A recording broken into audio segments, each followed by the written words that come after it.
The transition still is not very good there. Don't know quite how to fix that, but at least it was better than last time and we didn't go to black screen. So there's that. Good morning. Should I even try? I'm not even going to try to cheer you up or no, meme not you gonna or happen. Distract you in any way. I'm just going to let you be Jenni White. Yeah, I'll be honest. I mean, yesterday was rough. I think I literally spent, it's the craziest thing. I have never been a crier. I mean, if I've hurt myself, I'll like hit that thing because I get mad at it because it jumped out in front of me or something. I mean, I'm not a crier. And this year, I swear it's like I just don't know what's happened with this year particularly. But between things going on with my friends and things going on in my personal life and with us and with it just feels as though there is no getting out from under it. I mean, I guess I'm at this point where I don't understand. I mean, I can appreciate if you're not religious. I mean, and I'm not going to talk down to you. I hope that you come to Jesus at some point in your life, but I'm not going to talk down to you. But I do not understand, if you are religious, how you cannot feel the demonic oppression that is existing in our world today. I don't. And if you don't, I'm just asking you maybe to tune down some distractions in your life and pay more attention to what's going on here. Because if you're watching this now, and we already have a nice audience on this morning, if you're watching this morning and you're here because you just, you're, I don't want to say ambulance chasing, but you just kind of want to see what's going on with this and, okay, maybe we'll help you work through the stumbling blocks that will get you to understand that if you don't think that the state of Oklahoma is out of control, I'm not sure how to help you. I'm not. You're going to have to release some of the distractions in your life, and you're going to have to pay attention to what is going on. Because if we get to the end of this podcast and what you've seen, and you don't believe that the state has now obliterated every right you have, and if you're not experiencing it now, praise God. Or don't just wait. think you won't. Do not think you won't. And I can guarantee you that if you have enough moxie, chutzpah, whatever you want to call it, guts, if you have enough of that to stand up against the system, you will feel it. You will. You will. And if you choose not to stand up against the system just so that you can avoid the pain, you'll get it anyway. You will. You can think you won't. You can think you've got an out. You won't. I promise you. So what we're here today to do is to just discuss something that is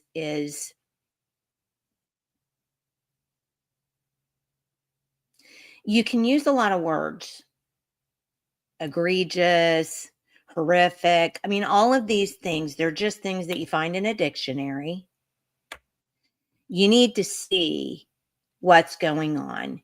And I don't know if any of you ever saw Clockwork Orange, but if you feel like you just can't do it, you need to go get some toothpicks and pry those eyeballs open so you can see what's going on. This is unheard of.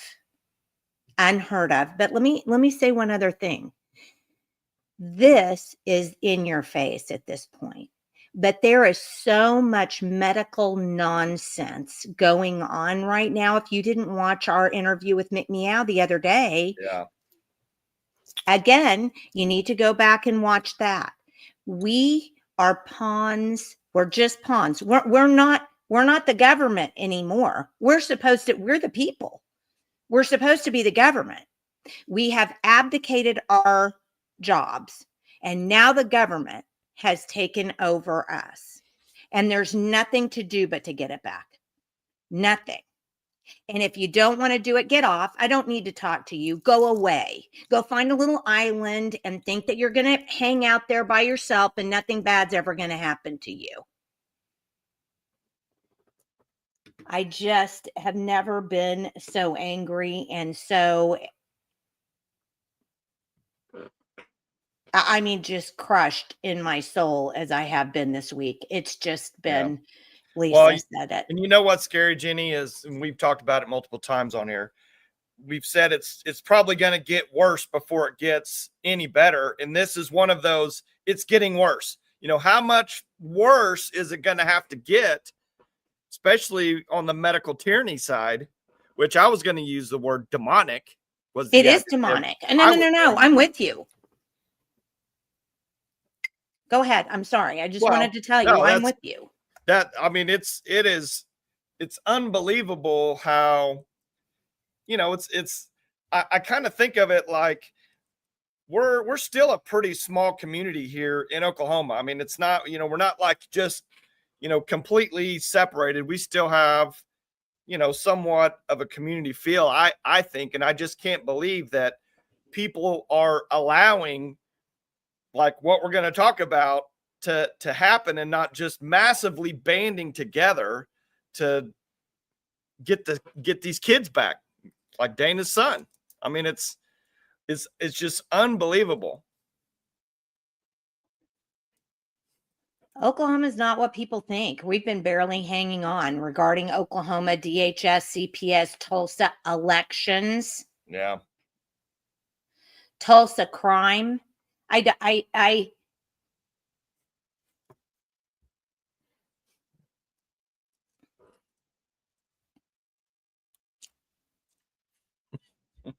mean, honestly, I have no words. I am at this point, I am only angry. I'm angry and I'm devastated. Our friend Melissa Remington lost her husband. How does that happen? Just, again.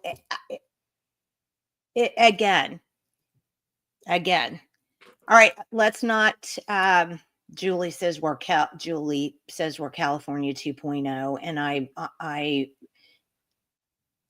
we have a whole bunch of people on this morning, and thank you for tuning in. I do appreciate it. But let me say one thing before we bring on Katie. If you watch this and do nothing, you are part of the problem. Yeah. I mean, let that sink in. If you watch this and do nothing, you are part of the problem.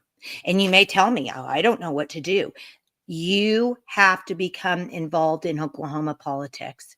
And it's not just politics. That's a dirty word. You have to become involved in the governance of the state because you are we the people. You have neglected your job for long enough. This is what is wrought. This is what happens when you neglect your job. I'm going to bring Katie on before I lose it even further and continue just yelling at people this morning. Good morning, Katie. Good morning, Jenny and Michael. So appreciate you giving the time to this case and the much wider issue. This DHS case that we're going to talk about has illustrated more than almost any other that our courts, DAs, governors, legislators have been unable in this case to put a completely state-funded government agency to heal, to put them back on the chain. The checks and balances are gone. the deep state will do what it's going to do. They know that elected officials come and go. Most of our elected officials behind the scenes are on board with government tyranny. Say that one more time. Say that one more time for the people not listening.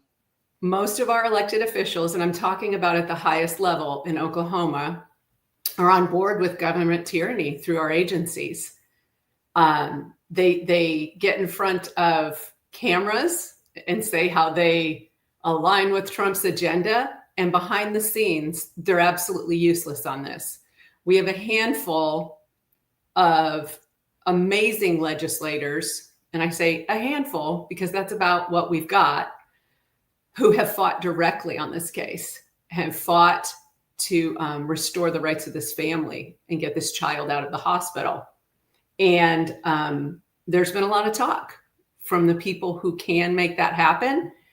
And yet this family is still trapped, and this child's health is deteriorating so quickly that it's become dire. I am now convinced, as you said, I mean, the reddest state in the country, that doesn't make us safe. That means that the populace is somewhat homogenous.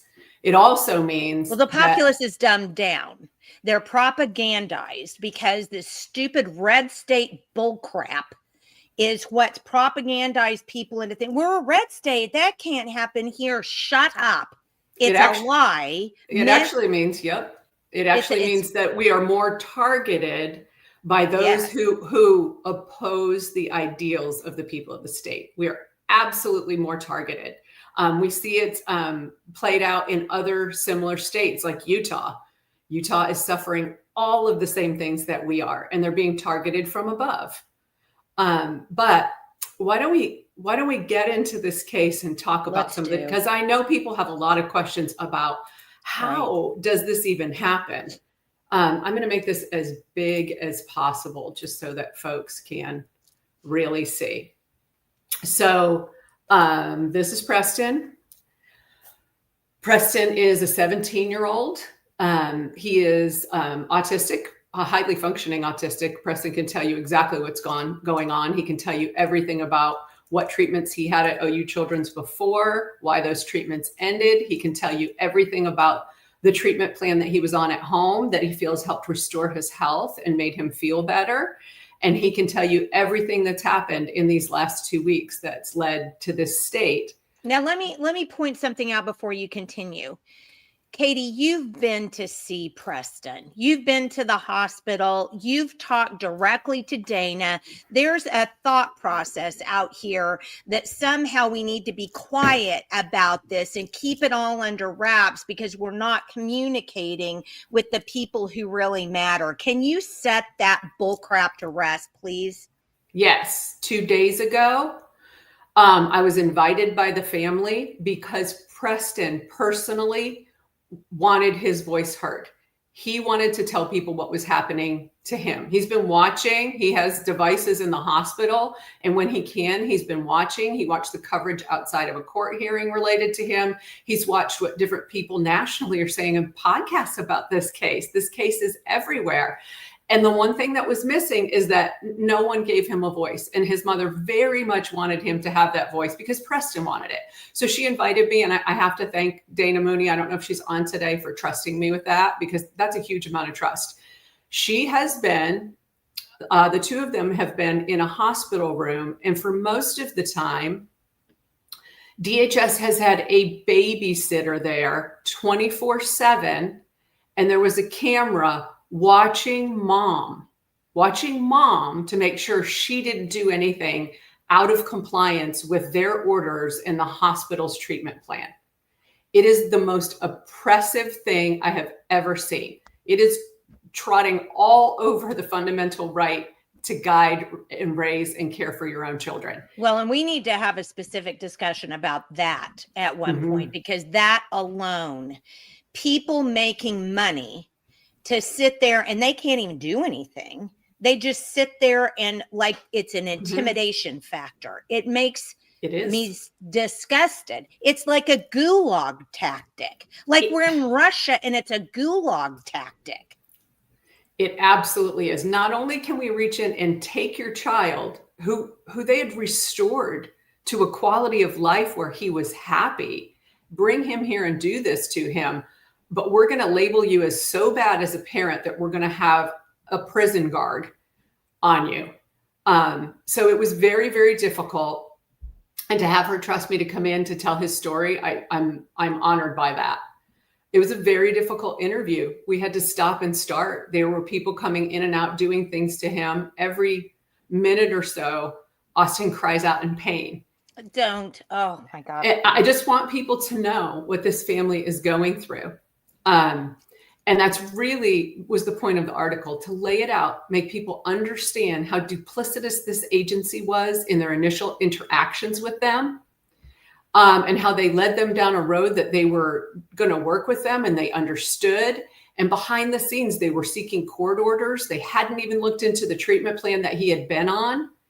And they show up to what was supposed to be a meeting to talk about what Austin's treatments have been over the last year. They came with 2 law enforcement officers and a court order to take him into custody. Does that sound like listening and working with and helping a family as that taxpayer agency is supposed to be doing? Their directive is not to be the police over Oklahoma families. Their directive is to help families in their darkest times. Well, let me interject there just so that people get the full scope of this. So we've talked about Robin Carter on this program before, who posted a meme during the 2020 election. I didn't agree personally with it, but that's not the point. She was swatted by the FBI because of a post on Facebook. And this was in Oklahoma. This isn't someplace. I mean, she actually ran for, oh gosh, what's his name's seat, the congressman out there, because of the fact that this had happened to her. So I'm just trying to make the point that it isn't just this. Oklahoma's out of control. Every form of its government is out of control. I would agree. Our state government, and particularly, a lot of the things I cover have to do with that seam where government meets children and therefore government meets families. And we're seeing in our public education system, the education establishment. I just started on a series about that, and that will keep going and going because they stepped in and systematically legislators, the governor, the attorney general, the education establishment, the unions, it took them a year, but they systematically took down the only elected representative at the top of our public education system. So Ryan Walters is out and parents have been kicked to the curb. Yep. They have no say in what's happening in that system. I'm seeing that there. DHS, I have to tell you, this published yesterday, this article, my email box is flooded and my social media DMs are flooded with other cases of people saying, please tell my story. I could not sleep and write from now until 5 years from now and not cover what's happening with these stories. And every one of them is a family being crushed by government agencies. So like Dorn said, how many families have DHS medically harmed negatively with no media attention? Correct. So, and that's another point to this story before we really get into the details. People have to understand that the mom in this case, Dana Mooney, if you're not aware, she is the Canadian County chapter chair for Moms for Liberty. And Moms for Liberty made a tidal wave on the scene. When we think about what was going on in our schools and parents showing up at local school board meetings and saying, no, we don't want boys in the girls' locker room. No, you're not going to teach my second grader about alternative adult sexualities. No, that book won't fly. So much of that was led by those who jumped on with Moms for Liberty in their communities. And if you want to say any group was labeled domestic terrorists, it's probably Moms for Liberty, who says we don't co-parent with the government. And it's not just moms, it's moms, dads, grandparents. There's all kinds of people in this. And Dana Mooney was very active in this. There's only, actually in my article, I need to make a correction. There are only four chapter chairs of Moms for Liberty in Oklahoma. 2 of them have had their children medically kidnapped by the system, by the government system. Say that one more time. There were 5, there are 4 chapter chairs in Oklahoma for the Moms for Liberty group. And 2 of those 4, exactly 50% of those women have had a child medically kidnapped by the system in something, one that involved DHS, law enforcement, the school, and the mental health system. This one involved law enforcement and all the courts. All the courts are always in there. Law enforcement, the courts, DHS, and the medical system.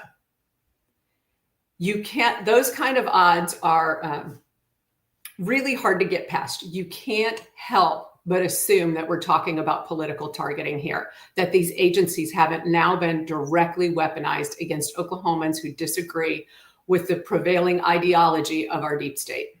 Well, and I want to point out something, because for those of you who haven't heard Roberta's story, you need to go find it. We've done it here and talked about it, and you need to watch that. And it just, so many people, they know fake news now. Trump's made that a thing, and they understand fake news. But here's the thing that just hit me. So let's say Roberta had gone in and pulled her son out of that mental health.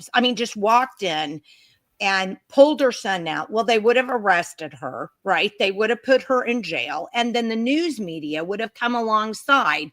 This horrible woman went in and tried to get her son out of, and it would have been the news media then making Roberta look bad, so that everybody else who is not going to know the whole story goes, oh, that Roberta who took her. Do you follow what I'm saying? They did that with me when they tossed me off of the Oklahoma County Election Board. That's exactly what happened. The news media came alongside and then suddenly made it sound like I'm the bad guy. And so when people aren't paying attention to what's actually going on and they're just watching the media, they get that story that's completely wrong. It's a story about people trying to stand up against the tyranny of the government, and yet the news media will come right inside, call me an insurrectionist for going to DC in January 6th. Don't tell me this isn't happening. It's happened to me. It's happened to Roberta. It's happened to Dave. It's happening to all these people. Don't say it doesn't happen. You're correct. And I'm seeing in the comments that people want the link to that story. Someone posted the link there. And then also I posted the link to this story that is Presten's story. And at the bottom, we talk a little bit about Roberta Lewis's story, who's the other Moms for Liberty chair, and link to that article specifically.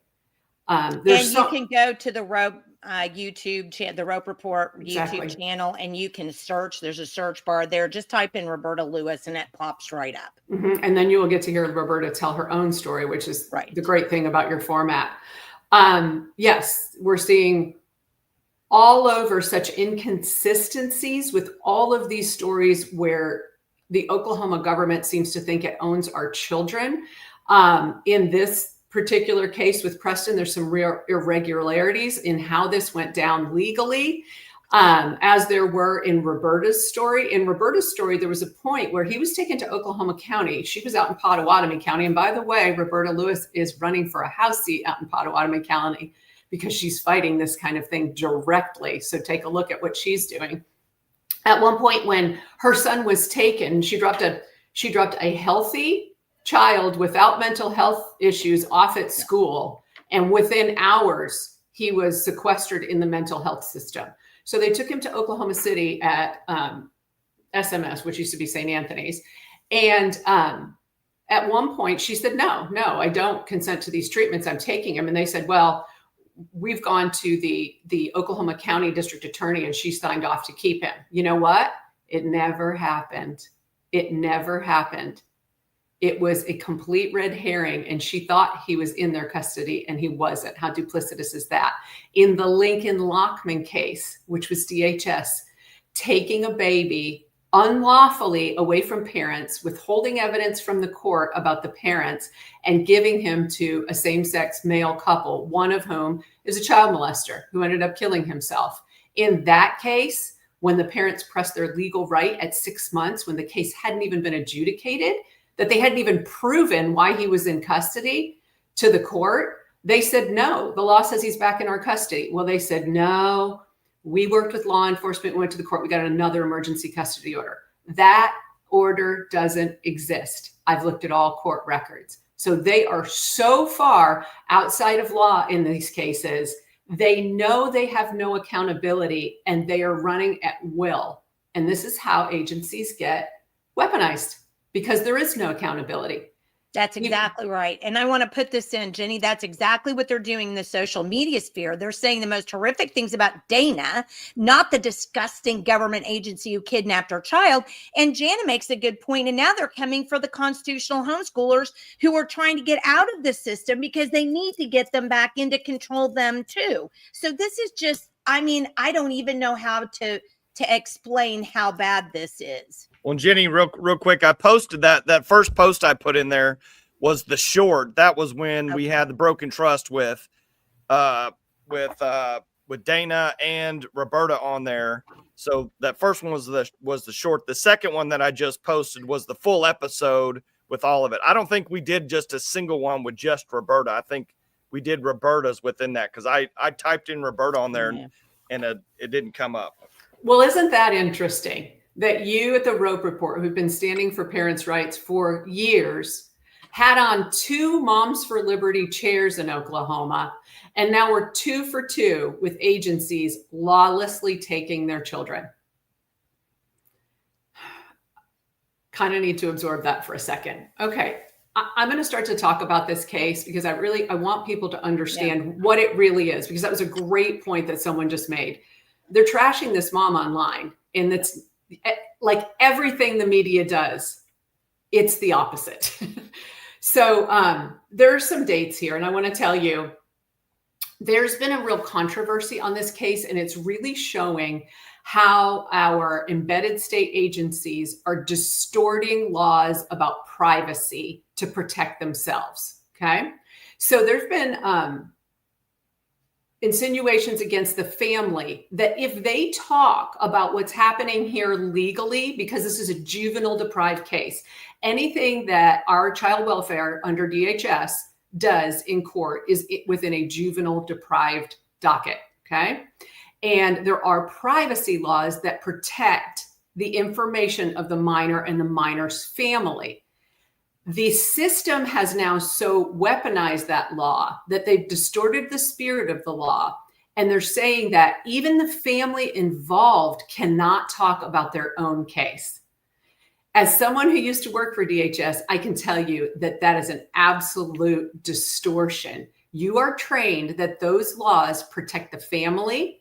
You are not supposed to blab about these cases, even to other workers. And let me tell you, it happens all the time within DHS doors. They do not follow these privacy laws. So for them, you're supposed to keep this information behind 2 security systems, whether it's a locked cabinet and a locked office door or something else. I can tell you that does not happen consistently.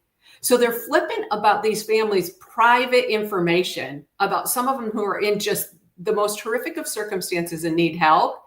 So they can throw that information around internally against the law. But suddenly, when a family wants to talk about how DHS has stepped outside of the law or the courts are not following the law in their judgments, now the family needs to beware. They may be prosecuted for doing this. I personally believe that is poppycock. That is ridiculousness. If I want to take my child's information and make a billboard about it on I-35, that is my right. And Oklahoma has an ironclad anti-SLAPP law that protects our First Amendment right, particularly to speak out against our government. So I want you to know that this family is under the duress of, if you talk about this, we may do something, we may press charges. So there's some information that comes out and some doesn't. I have to give a lot of credit to Senator Shane Jett. He gets it. He doesn't care. He's talking about this. He's telling exactly what's happened. So let me tell you that on September 29th, to give you the quickest of time frames, a CPS worker, and that's Child Protective Services. So those are people that do nothing at DHS and child welfare, but go out on the initial investigations. They're the ones that present the information to the court to say, yes, what's going on here meets the legal definition of abuse or neglect, or no, it doesn't. And I'm going to tell you from my personal internal experience, some of these people wanted to be law enforcement. Sometimes Some of them come to think of themselves as the cops of DHS. DHS has no power to press any criminal charge against anyone, and they're supposed to be a social welfare agency that comes along families to help them. It is unhelpful when CPS workers act like law enforcement and play gotcha. So this woman named Tanya Stevens came to the Mooney home on Monday, September 29th, knocked on the door, wanted to talk to Presten, who was out back helping mow the lawn, weed eat, do those kind of things. Clearly a child that was not sick in bed. She did meet with the family, and there were communications over the next day or two in which she said and told the Mooney family that she believed that the anonymous report to the hotline for abuse and neglect was retaliatory. And that's a quote that the family gave me. She said she recognized it was a retaliatory report and that all she really needed to do, and I'm paraphrasing, was understand that Presten was under a treatment plan. And I'll tell you a little bit about Presten's diagnosis in a minute so you understand that. And that she needed to know about the treatment plan and they would clear all of this up. Okay. So Dana Mooney provided her all kinds of information, and she said all she needed to do was meet with the current provider. The Mooneys were not out there without a doctor, just winging it, giving the kid herbs, as they would have you believe. Yeah. They had a qualified provider who was digging deeper, was doing genetic analysis on him, which is huge in the treatment of these things. We'll talk about that. Was doing all kinds of things to build up his immune system and his health, because what we know about cancer and this leukemia, it is inherently an immune system problem. So they were working on all these things. They'd gotten 20 pounds back on this child when he was emaciated coming out of OU Children's the first time. And she just wanted to meet with the treatment provider so that they could put that on record and close this out. Dana Mooney made that appointment for that Friday, which was October 3rd, and met at the treatment provider's office. Tanya Stevens from DHS walked in with a court order to take Presten into custody in her hand and 2 law enforcement officers. Can you back up just 1 second? Because this is one part of the story I don't think people have heard. You said it briefly, the time that Presten was in Children's Hospital previously. Yes. So let's talk a little bit about what's going on with Presten medically. In 2023, Presten, who I said again is highly functioning autistic, was diagnosed with CML, and that is a form of leukemia that is a slow-growing leukemia. The drugs that are used to treat that are typically not chemotherapy. They use other drugs that are known to keep this in check, to keep it simple, okay?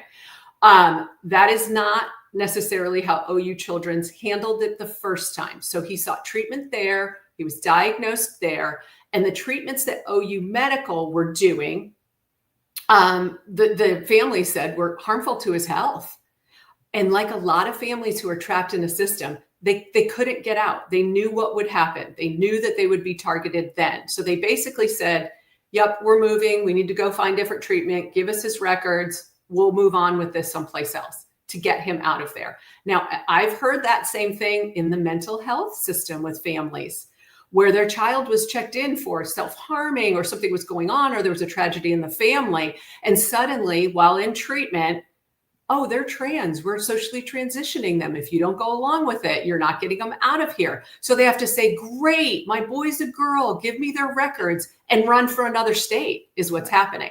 So it was one of those sort of situations, which is a sad state of affairs that we're not listening to families.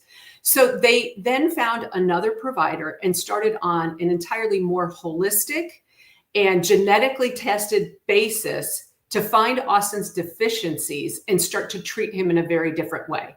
It was successful. His health was restored. He will tell you in the article, I said, how did you feel with this? And he said, great. He told me all of the things that they were doing to restore his health. And let me tell you, it was a lot of work on the part of this family. Dana Mooney was working hard to keep up with these regimens and the nutrition that was involved and all of these things that they were doing. And it was working. And then this DHS intervention. So let me go back now to. Well, I just think it was important to point that out because so many of the people going after Dana online, are calling her these, like she's a whatever they call people who don't choose to use pharma. If you're not a pharmaceutical junkie, then, and you try to be holistic, then you're crazy, right? But she tried the pharmaceutical approach. And I think it's very important to say that approach did not work for Presten. No, it did not. And they were going to dig deeper. I find Dana Mooney to be an incredibly smart person Amen. who is a researcher to her core. And that's what a lot of people who no longer trust the medical establishment for some very solid reasons are doing. So she did what probably your audience would do. So after they took him into custody immediately on that Friday, October the 3rd, they brought him immediately to OU Children's. They admitted him. They put a babysitter in her room. And now you're at a point with a mother who is panicked to stay by the side of her child. Keeping emotions regulated with an autistic child is very difficult. He's going through these things. She knows what's going to happen with all of these treatments and tests. So very afraid to step outside of what they're saying. They, instead of waiting until what's called the show cause hearing on Monday. So this is Friday, one business day. On Monday, DHS has to show up to the court and prove that that emergency custody order was valid, that they met that legal threshold for neglect. And instead of waiting the 2 days, they started him immediately on not one, but 2 chemo drugs over the weekend. And let me tell you the trap that's happened here. They took his white blood cell count when he came in on Friday and said, whoa, whoa, whoa, it's so high. We have to admit him and we have to take over treatment and do these things to him and start chemo against your will. But what's happened since then is so egregious. They did a bone marrow biopsy, which was not wanted, which is a very painful procedure, both And during invasive. and after. Very invasive. If you think about going into the bone marrow in the femur as such incredibly invasive, that induced a massive infection in this child that he did not have. So now we have chemo. We have a huge infection. And what do huge infections do? They skyrocket your white blood cell count. So Presten's blood cell count went higher than it ever has in the short time that in a few days of coming into care here. I call it care, but so now we have this benchmark of you have to stay here until this white blood cell count is down from where you entered, but they just put it through the roof. So it's a trap. And now he's flowing with not only chemotherapy that destroys your immune system and everything else in your body, but he's flowing with antibiotics, and they have been resistant to anything that mom has said. So they're not giving probiotics prophylactically to counteract those effects. She asked for leucovorin. Okay. So when she first asked, at least if you're going to put this on a kid on chemotherapy, also put him on leucovorin, which is folinic acid. Which is essentially vitamin B9, folate vitamin B9 in a different form. This is a drug that specifically just days before Donald Trump and Robert Kennedy had talked about in a press conference about getting to the bottom of what caused autism. And this is a drug that it's not even really a drug, it's a vitamin, that they stumbled upon its effectiveness because they were giving it during cancer treatment. So there were certain cancer treatments that this was part of the protocol. We know this helped. And one of them happened to be what Presten has. And what Presten has is more prevalent in autistic children than non-autistic children. It just so happened that those that were getting the leucovorin, folinic acid, they noticed that their autism symptoms were improving. Well, there's a very logical explanation for this. The same mechanism by which this folinic acid cannot get to the brain, this folate can't get to the brain in autistic kids, which they really feel like might be the cause, is happening in another level on the body related to cancer. So this is something that will help with his cancer treatment, and could help with autism. They have huge studies coming out on this now. And the OU Children's Hospital said, absolutely not. We're not even going to talk about leucovorin. They have since things have changed here at the end of this treatment, and this child is technically no longer in their custody, have come around and allowed it to start. but at first they wouldn't. There was such a resistance to it. It was almost a, Trump just said it, so absolutely no. That's it. Yeah. That's it. Yes. So Trump derangement syndrome. it is. It is. We could just get him to gag himself. I think it would. Well, Katie, can you clarify one thing for me? Yes. When did they? So Dana made the appointment for her and the agent from DHS to go to the doctor's office or to meet the doctor. When did she show up with that court order in the police? Did she show up at the doctor's office, or was it after that? Yes. Okay, so she was like, "Hey, we just need to talk to your doctor, clear this up," and she came to the doctor's office with the court order and the police. So there wasn't even any real intention to clear it up or anything.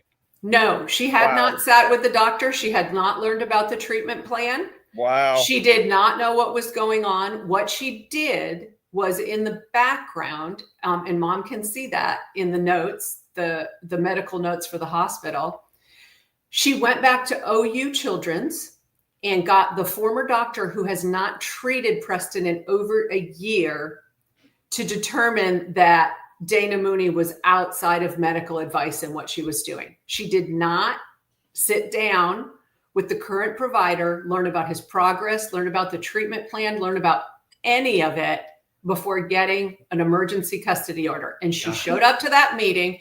It's a bit of a trap to make their work easier. Yeah, bring the kid, you come, go to the doctor's office. It's a neutral location. We'll talk this through. This is a retaliatory report. We get it. She walks in with 2 policemen and a court order.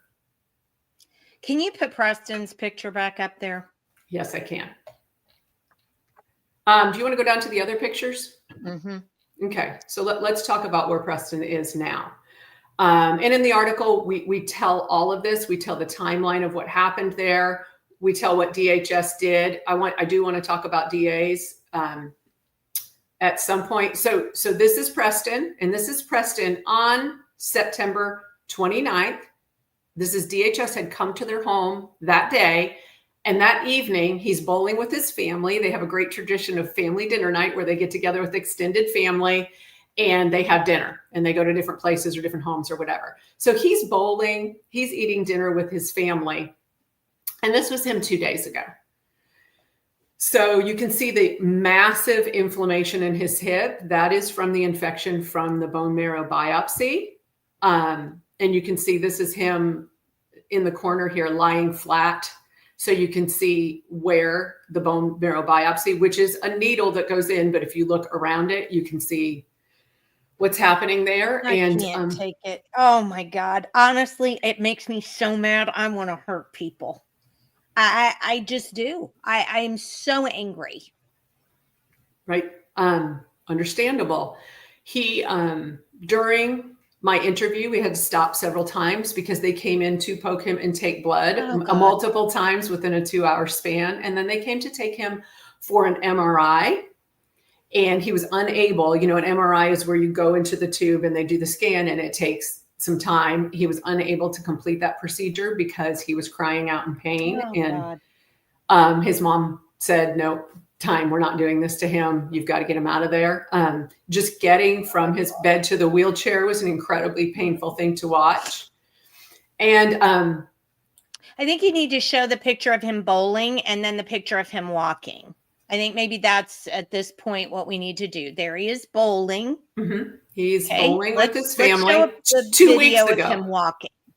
2 weeks ago. And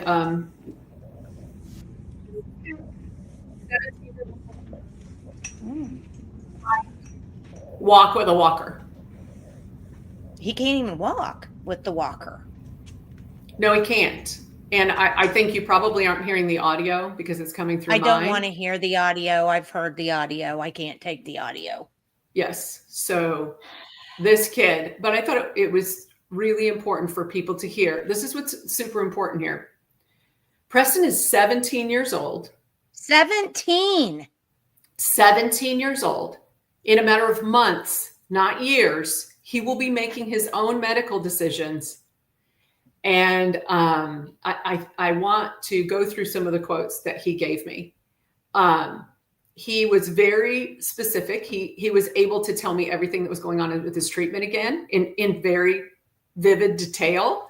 He told me how it helped him. He told me how it is all stopped because of DHS. Anytime I'm here, I feel worse. It was fine until DHS came. DHS doesn't want me to feel healthy. This child will be making his own medical decisions, and he will not be in that hospital. So why would a government agency think it's okay now? When I asked him why he felt DHS was responsible for making him feel sick, which was his words, he said it's not okay to lie. And I asked what they lied about, and he said the emergency order and false information within that order. He referred to them as abusers. And when I asked him what should be done to help you, Presten, he said, I think DHS should be banned. This child sees it better than most adults in Oklahoma understand what's going on. And so we talked a bit about the process, DHS, how there were judges involved, and the DA. And I said, if you could ask them for anything, what would you say to them right now? We want to give you a voice. And he said, leave me alone for the rest of my life. So this is not a child incapable of making his own decisions about his own body. And this is a family who's very much listening to the child. It's the system that's not listening to the family or the child. And I very much believe that this is political targeting. I tend to agree with Lisa. This is government-sponsored, government-approved kidnapping and rape. Everyone involved should be imprisoned. So should we talk a little bit about what has happened on the legal side? Oh, wait, of this? there's a good question. Hold on. Okay. Good question from Dorn that I know you can answer. Is there a reported track record on this DHS caseworker? Is that information? Oh, Jenny, I think you just went silent. Oh, you muted yourself accidentally. Okay. Did you hear did you hear the I question? did. I did. The answer is no, you are not allowed. There's no data on DHS workers.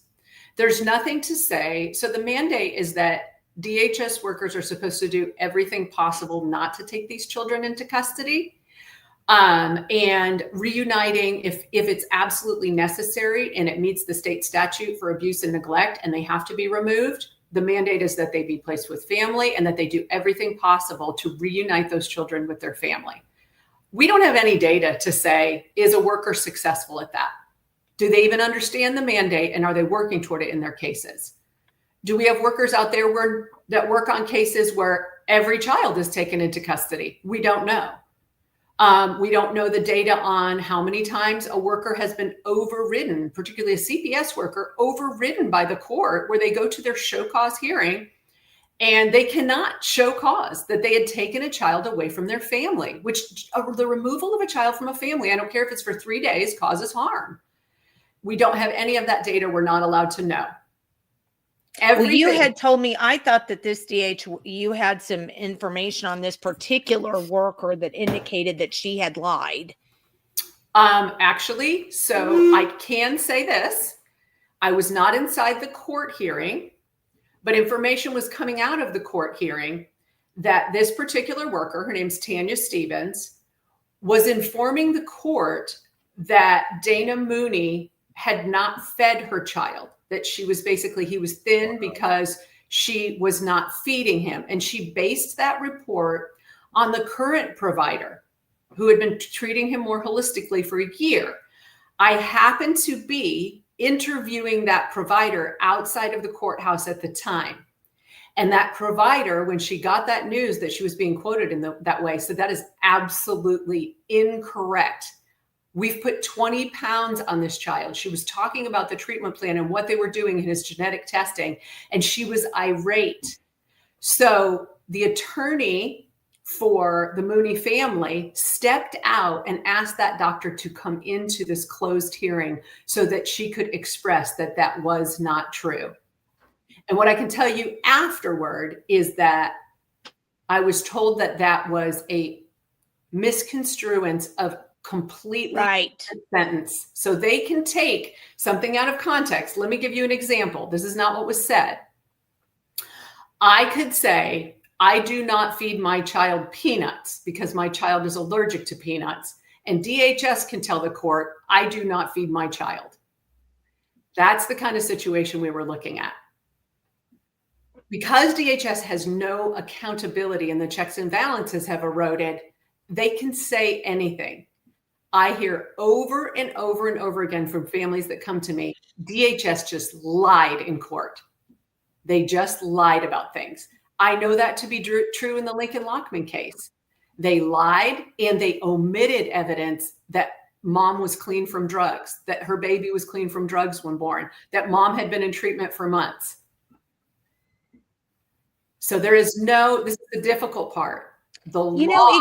It comes down to this too. I think, Katie, that makes me so, again, I mean, infuriated doesn't quite cover what I'm feeling at this point in time.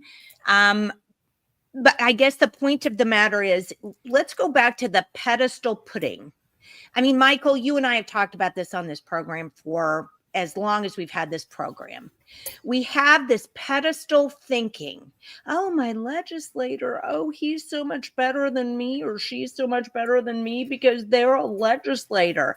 I've known legislators that are as dumb as a box of rocks. It's not that they're better. It's that they get elected.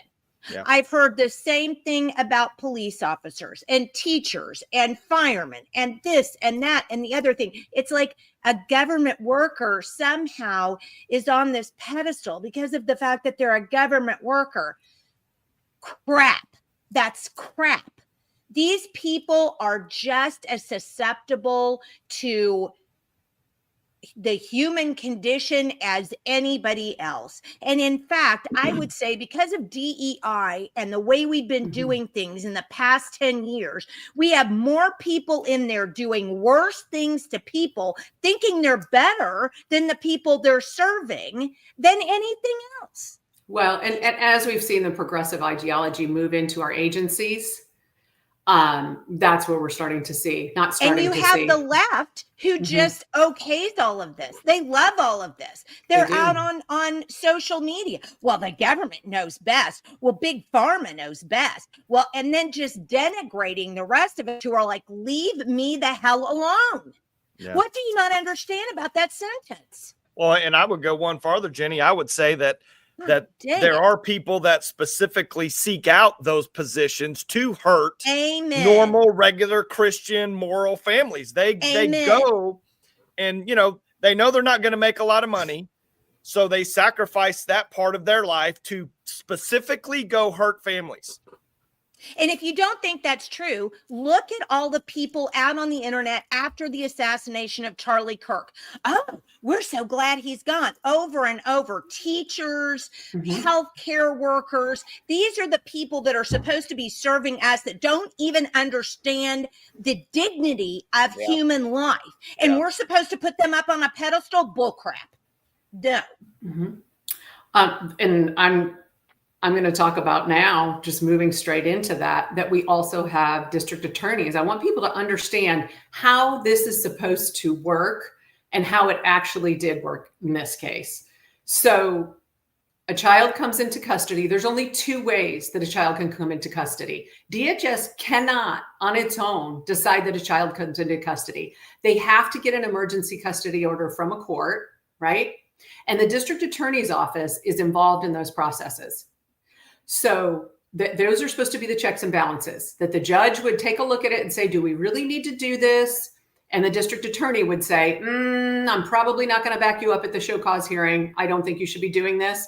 And there are alternatives.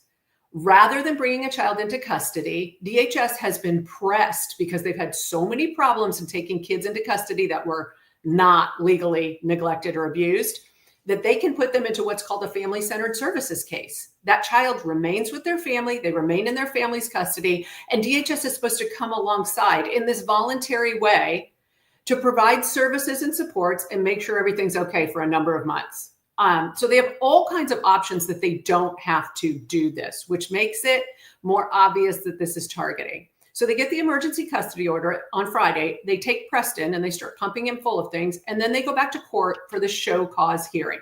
So at this show cause hearing, the district attorney's office, and in this case, it was Assistant District Attorney Eric Eplin, who is on the right.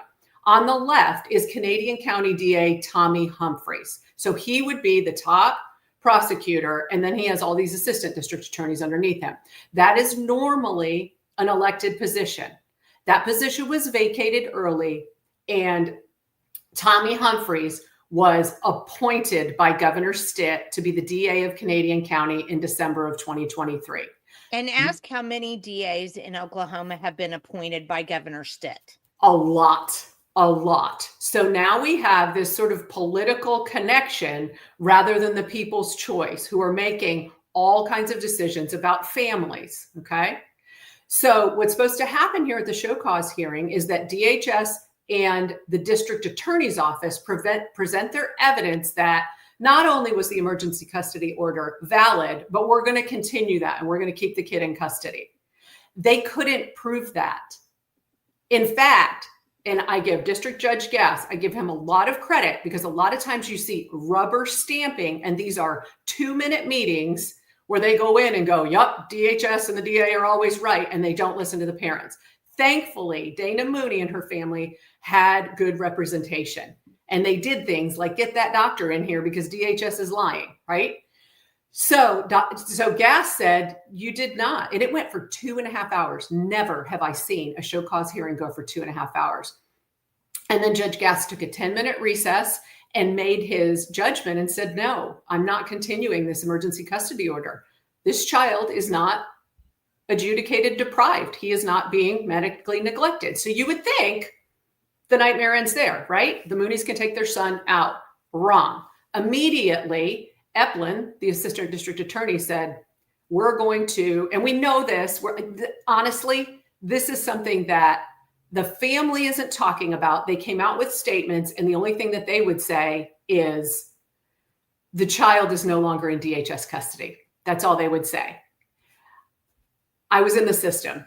That means that the judge ruled against them on the emergency custody order. But then Senator Jett came out and said, yes, that they immediately invoked a 3-day window to appeal the judgment. So this is the district attorney's office. They didn't say, okay, judge, you're right. We didn't meet the standard of the law. This kid shouldn't be in custody. God bless you, Mooney family, go home. They did the opposite. They threw down the clamps and said, we have 3 days to appeal. He can't go anywhere. So there were 3 more days from the 6th to the 9th. And at the end of at the 9th, at that 3-day mark, the district attorney had not filed for an appeal. So we would again think this nightmare is over. That's not at all what happened. And people have to understand why Presten Mooney is still being held hostage. He's being held hostage because the DA and DHS are inferring that if the Mooneys take him out of OU Children's Hospital, they will be deemed to be acting outside of medical advice, AMA. This is the new acronym, not new, it's been used for a long time, that DHS takes to the courts, to the DA, to override parents. And then this will start all over again. They will pursue custody and they will take him back in. So the family has been forced to try and negotiate some agreement about a state of health that they could get this child in to then have him discharged and move on to another provider. That is not happening. Wow. His health is worsening. So I'm not sure where this ends for Presten. Can I ask a question? Yes.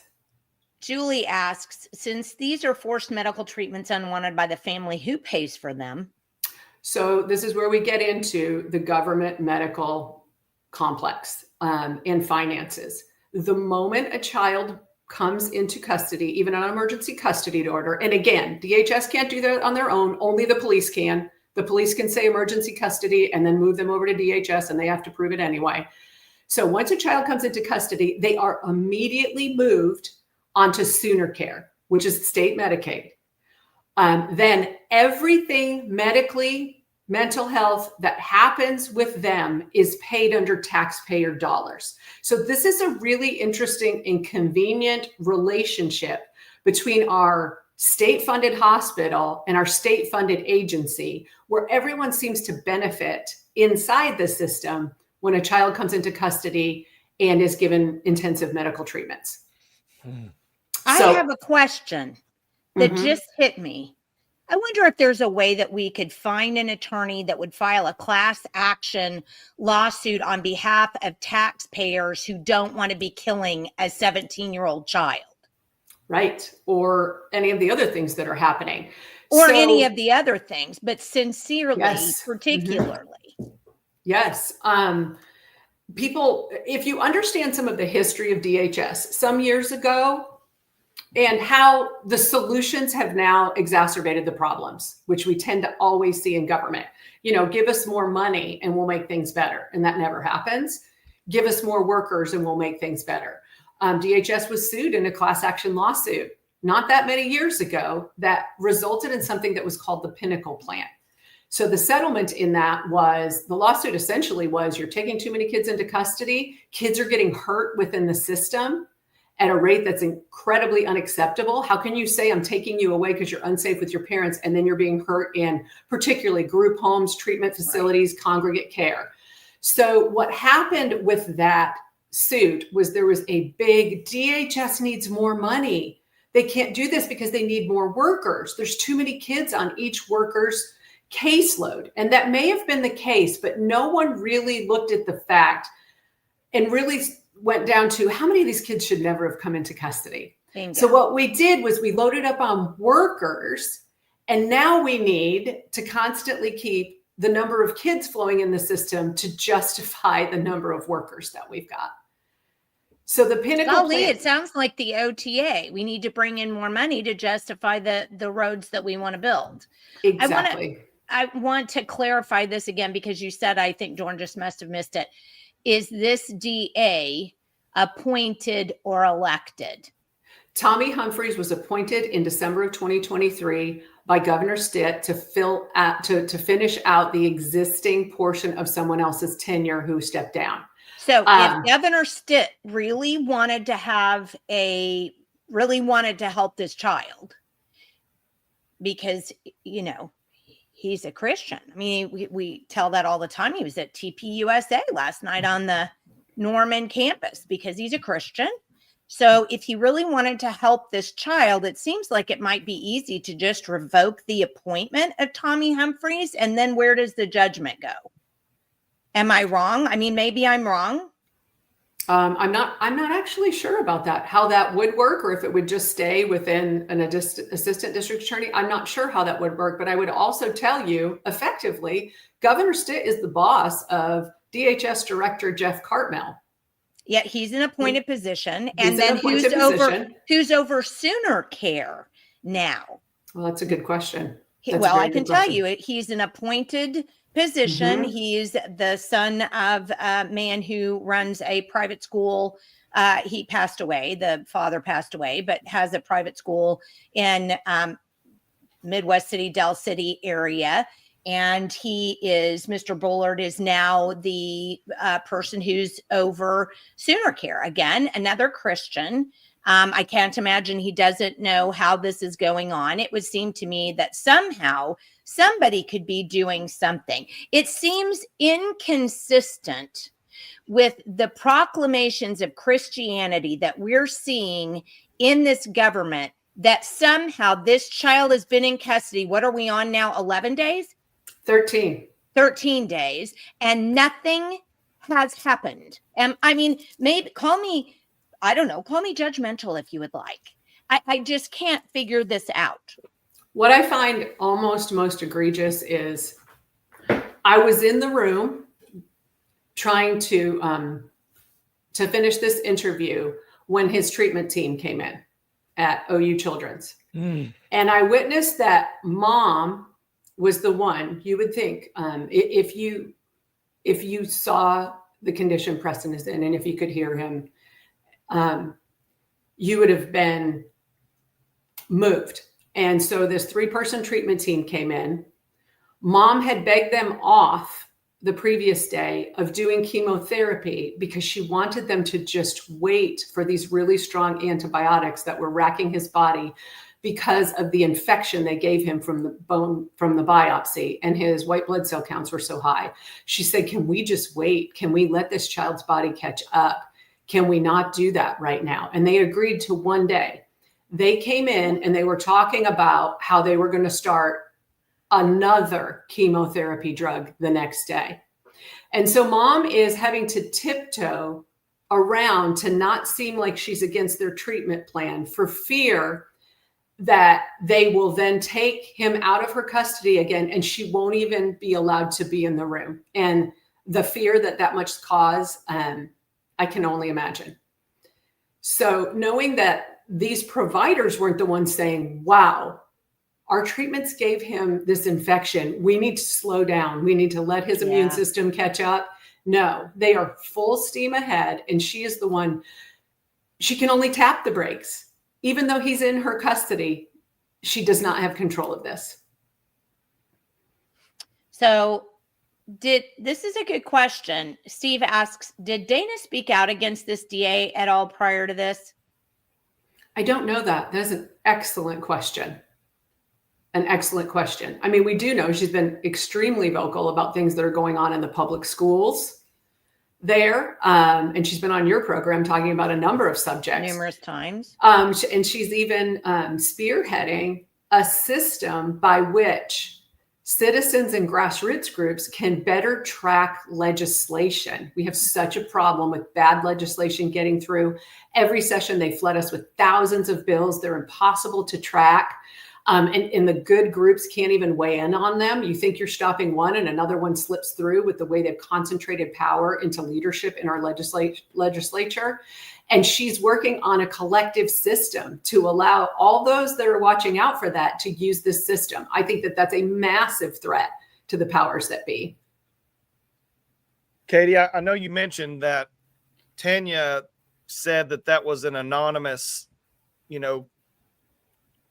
question into or report into DHS.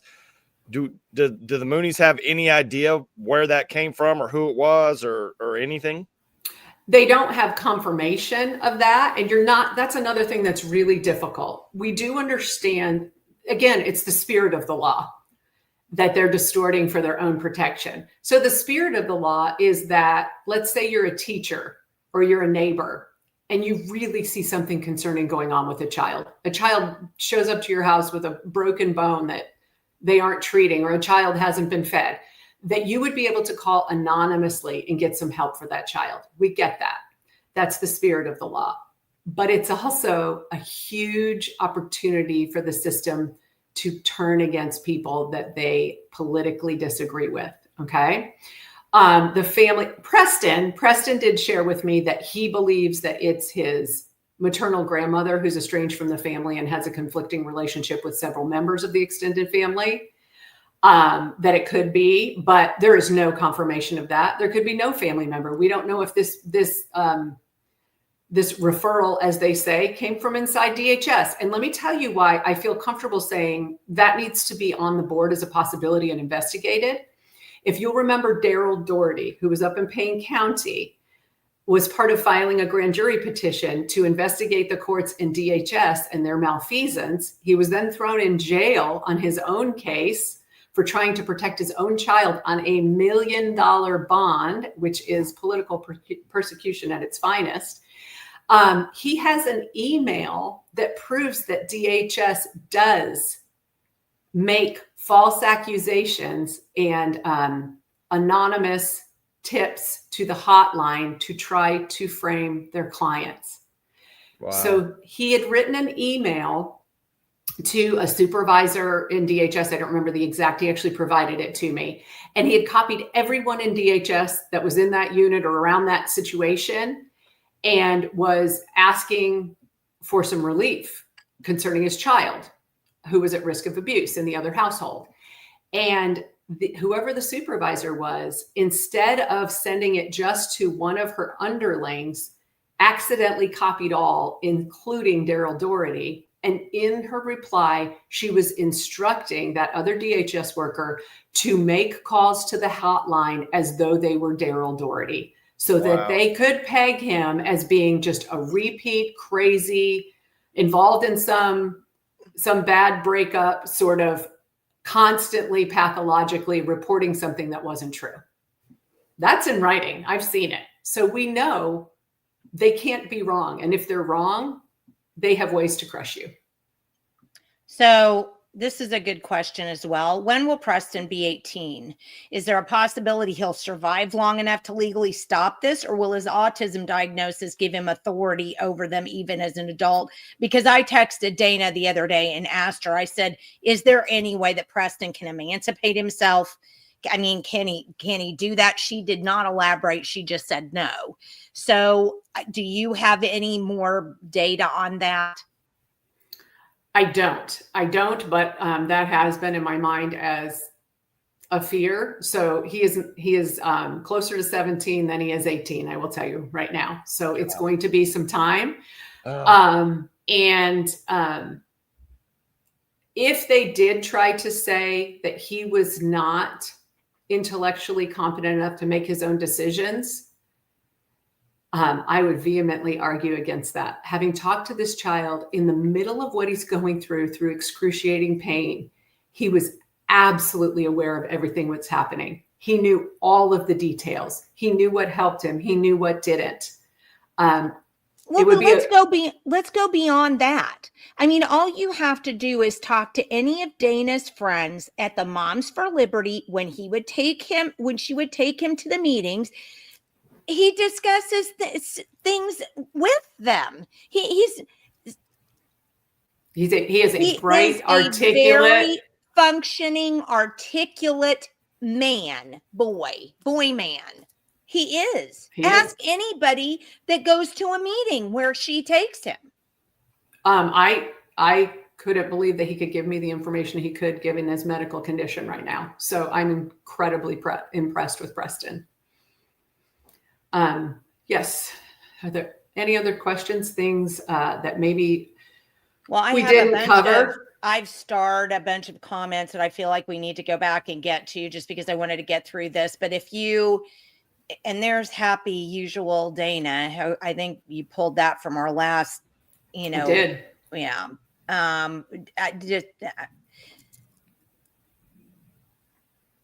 Is there anything else we need to tell people before we go back and cover some of these comments? Well, again, I would reiterate, this here says that there are two of 5 Moms for Liberty. I now know there are only 4 in Oklahoma. And you can see now, when this tight-knit group who's fighting for the rights of parents, these are people who stand up for other people, you can see why they would choose not to anymore, why someone would drop out of that. The threat to their family is so very real. And these women, who were the 5 that are now the 4, all got into this because they had school-age children, and they were fighting a system that was exposing their kids to things that were in disagreement to their own ideals. So you can see why it's very difficult, and only the bravest join these grassroots groups, who are the ones who will solve this, because the ramifications and the attacks are very real. Okay, so I'm going to put this one up. Tell me we are not powerless. I'm going to tell you we are not powerless, and I will tell you how not powerless you are. Part of the problem that we've had, which is why this is going on, is that people tend to not want to get out of their comfort zone. As a rule, I mean, I'm the outlier. I'm well aware of that. Most people do not want to have conflict. They don't want to get sideways with their friends or neighbors. They just want to be able to live their lives. That's most people. But here's the problem with where we are right now. We're not at a place you can do that. And so what you do is this, and I've told this story before on the podcast, and I'll tell again. So when I was mayor in Luther, we had a group come in and give us a presentation. One of the things they were talking about was leadership. Mm-hmm. And the man showed a video, and there have been all kinds of sociological research that's been done on leadership, but I'm just going to go over this particular video that they showed. There was a concert And there were a lot of people seated. It was an outdoor concert, a lot of people seated around. Well, this was they conducted a research project at this concert. They had a man get up and just randomly start to dance. And he was just grooving and getting up, and you could see the people around him going,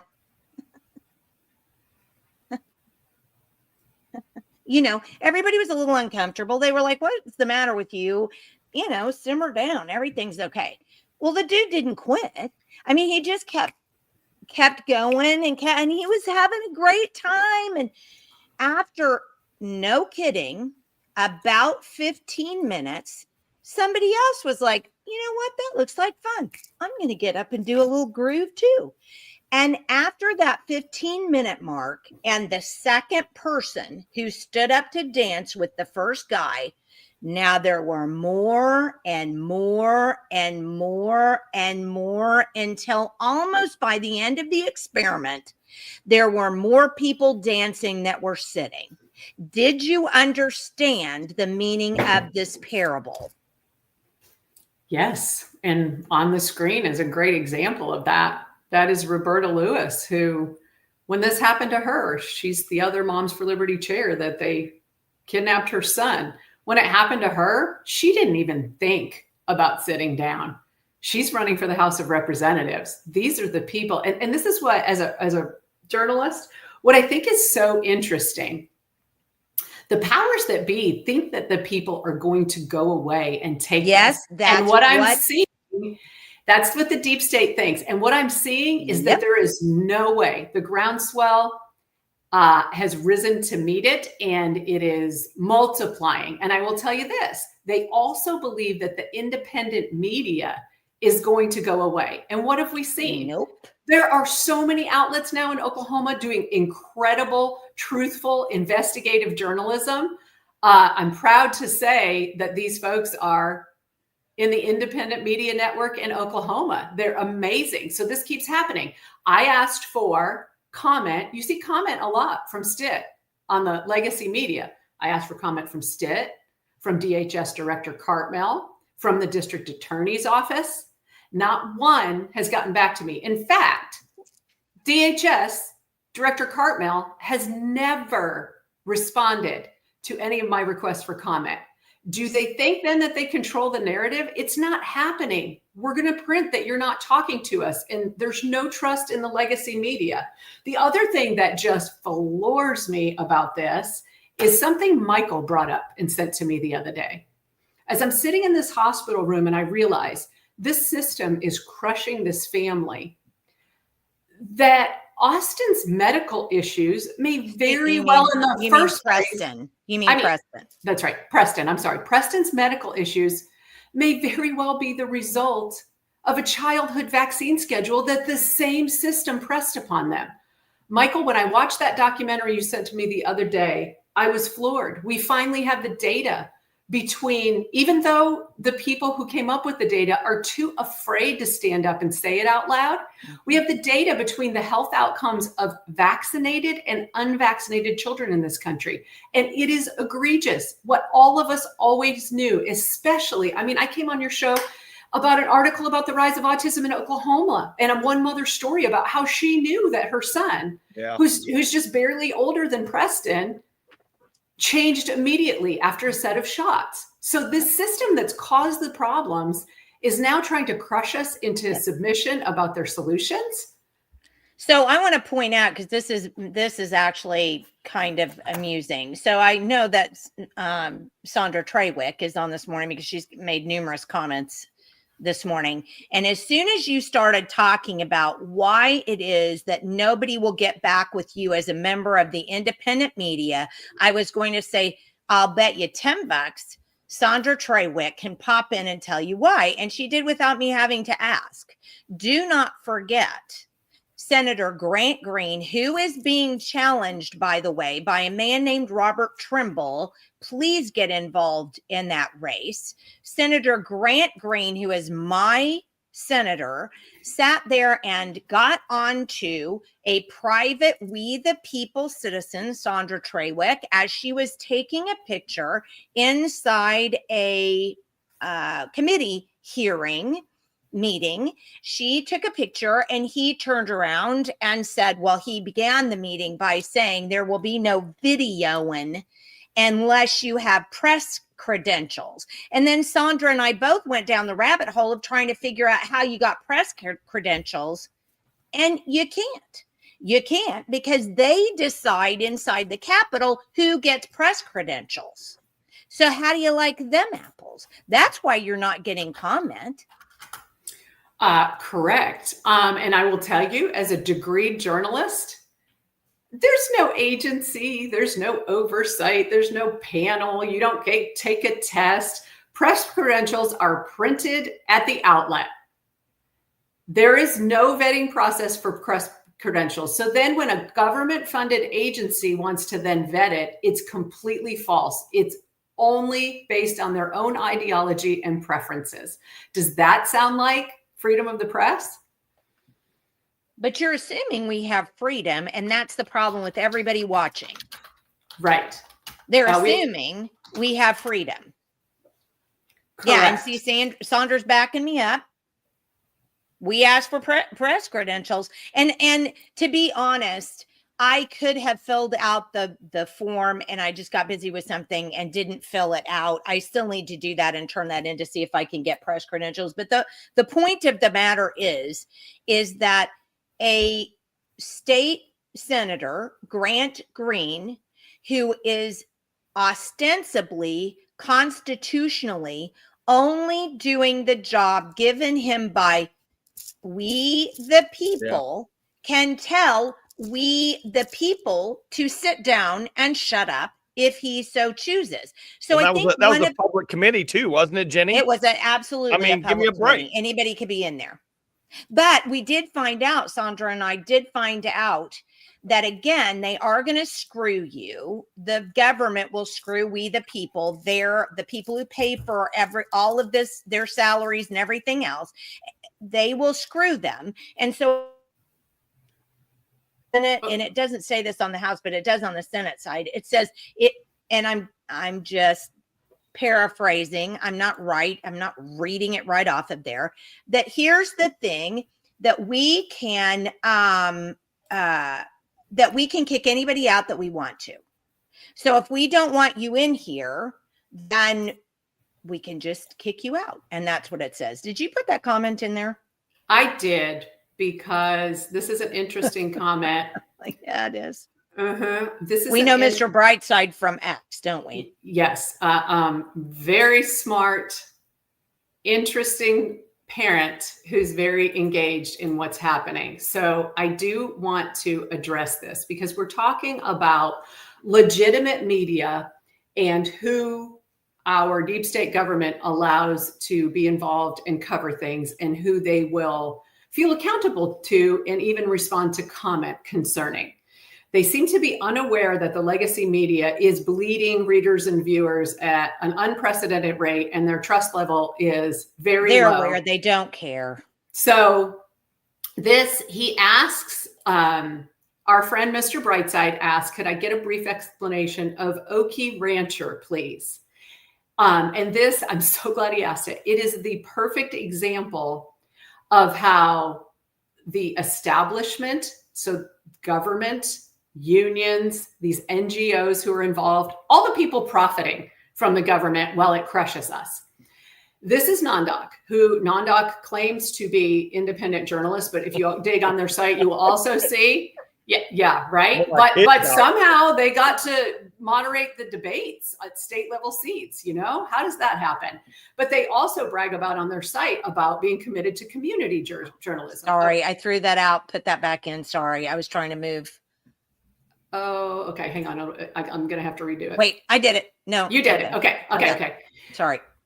They also brag about being all about community journalism. And if you understand, community journalism has come up in the last couple of decades, and they're teaching it at OU now, where it used to be if you went into a story without a neutral stance and let the facts lead you where the facts go, and came to a conclusion based on the facts and not your own personal leanings or emotions, you would have failed at OU. Now they teach community journalism. You take whatever the advocacy point is, climate change, and you work it into everything, and you slant every story through that lens. Therefore, you are benefiting the community.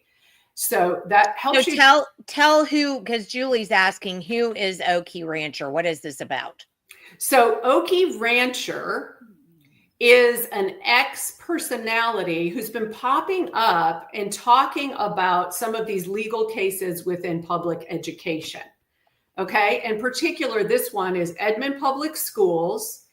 There was a principal who's leaving, and everyone's so upset about it, and no one really wants to tell what the real issues are. And they're saying all these parents showed up at a school board meeting to keep her. But the truth is that these are almost all educators that work at the school. And we see that a lot at school board meetings. The parents flooded the meeting. Nope. When you see all the matching t-shirts, this is teachers. They may also be parents, but there's a massive conflict of interest here with a teacher. I have always thought that school board meetings, public comment should not go to employees of the district. No. So that's what's happening there. But when you get down into this article, and let me find it because I did not plan to do that. So this teacher has an attorney, and let me find him. And it's a vice principal, not a teacher. Oh yeah, a principal has an attorney who is speaking for her in this letter. And it makes it sound like this is an independent attorney. This person is actually a 17-year employee of the Oklahoma Educators Association, right?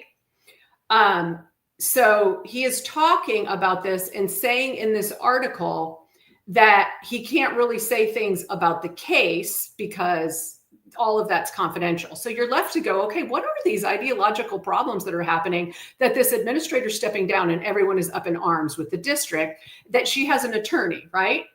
And then you get down into this article and they go to Okie Rancher, who they say is a personality, an anonymous personality on X, to give you the inside scoop of what really is going on here.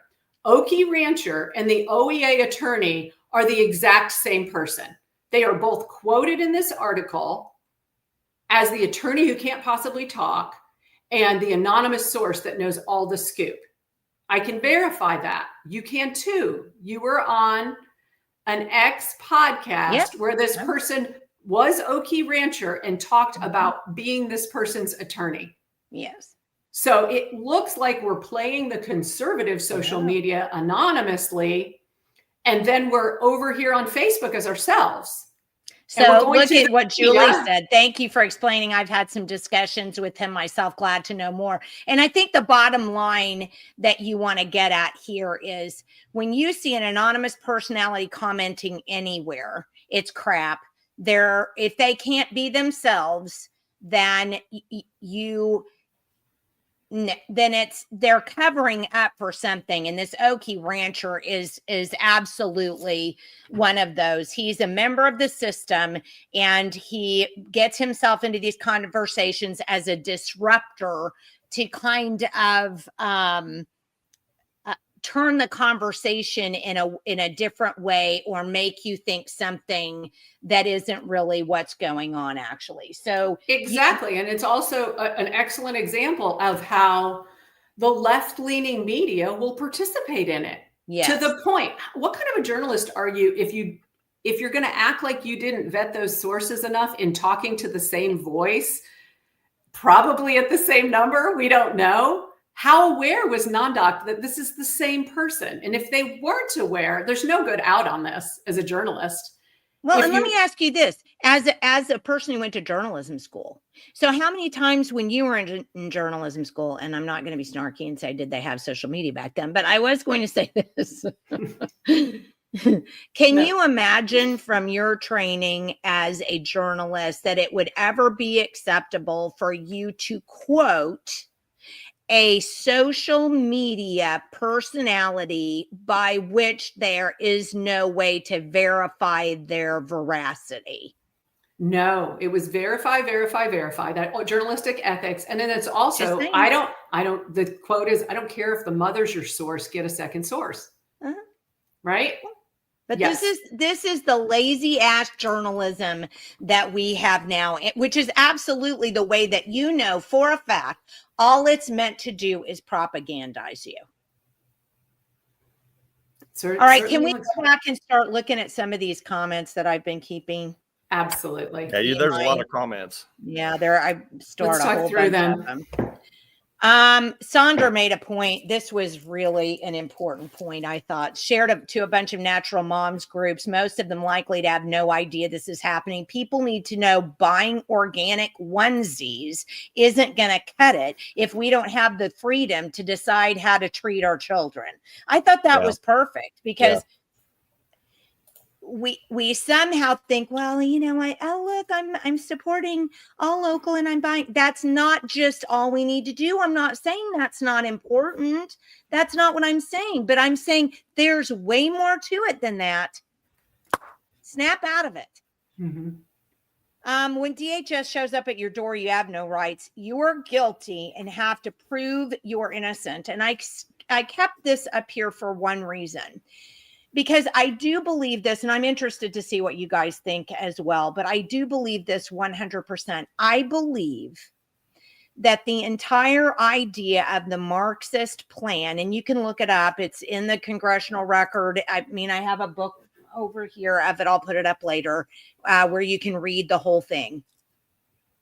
The whole idea was to make public education so dumbed down that children in this system didn't know how to advocate for themselves. If you take away critical thinking, kids can't decide, you know, think about certain things. But if you take away their knowledge of civics and insert the BS that's being inserted right now by a bunch of these nonprofits that the state of Oklahoma is allowing to quote unquote teach history and civics in Oklahoma schools, you'll find out that people do not know their rights. They do not know their rights. They do not know the Constitution. And so when it comes down to a police officer pulling you off to the side of the road and you say, sir, why am I being stopped? And he says, well, because I just wanted to see if you had been around here. Or then they start down another track and you say, no, I'm taking the fifth. There is no reason for you to know all of this information. If you don't have if you can't show me that I was speeding, but people don't know how to speak for themselves. And that's what silences them. People don't understand that the government is a tool for you. It's not the government as a tool to use against you. And until you figure this out and get out of this mold, then we're screwed, because we won't have enough of us who are going to be able to articulate our rights and say, you have no right to do this. I simply will not do that. And you might be imprisoned. You might be fined. You might have what happened to me when I stood up and said what was wrong with the Oklahoma County Election Board and said, you're not following rules. You're not following the Constitution. They fired me and then tried to have me investigated by the DA and the AG's office. So I'm very well aware of what happens when you stand up. However, it's my right to do that. As a citizen, I have free speech, even if I'm acting as a county election board member. I still have my citizen rights. I still have the right to free speech. I can say whatever I like. I'm not bound by the box of government. I'm not bound by the box of a title at all. I still am a citizen of the United States who has the ability to plead free speech, because that is my right. And guys, you've got to start studying what your rights are so that you can confidently stand up and say, I am not going to do that. Respectfully, I will not do that. That is not okay. You can't treat me like that. And here's the reason why. That's where we got to go. Because as soon as you're confident in your rights, you will stand up. And as soon as they know you're confident in your rights, they're going to start skittering away like the freaking cockroaches they are, because they know that you know your rights.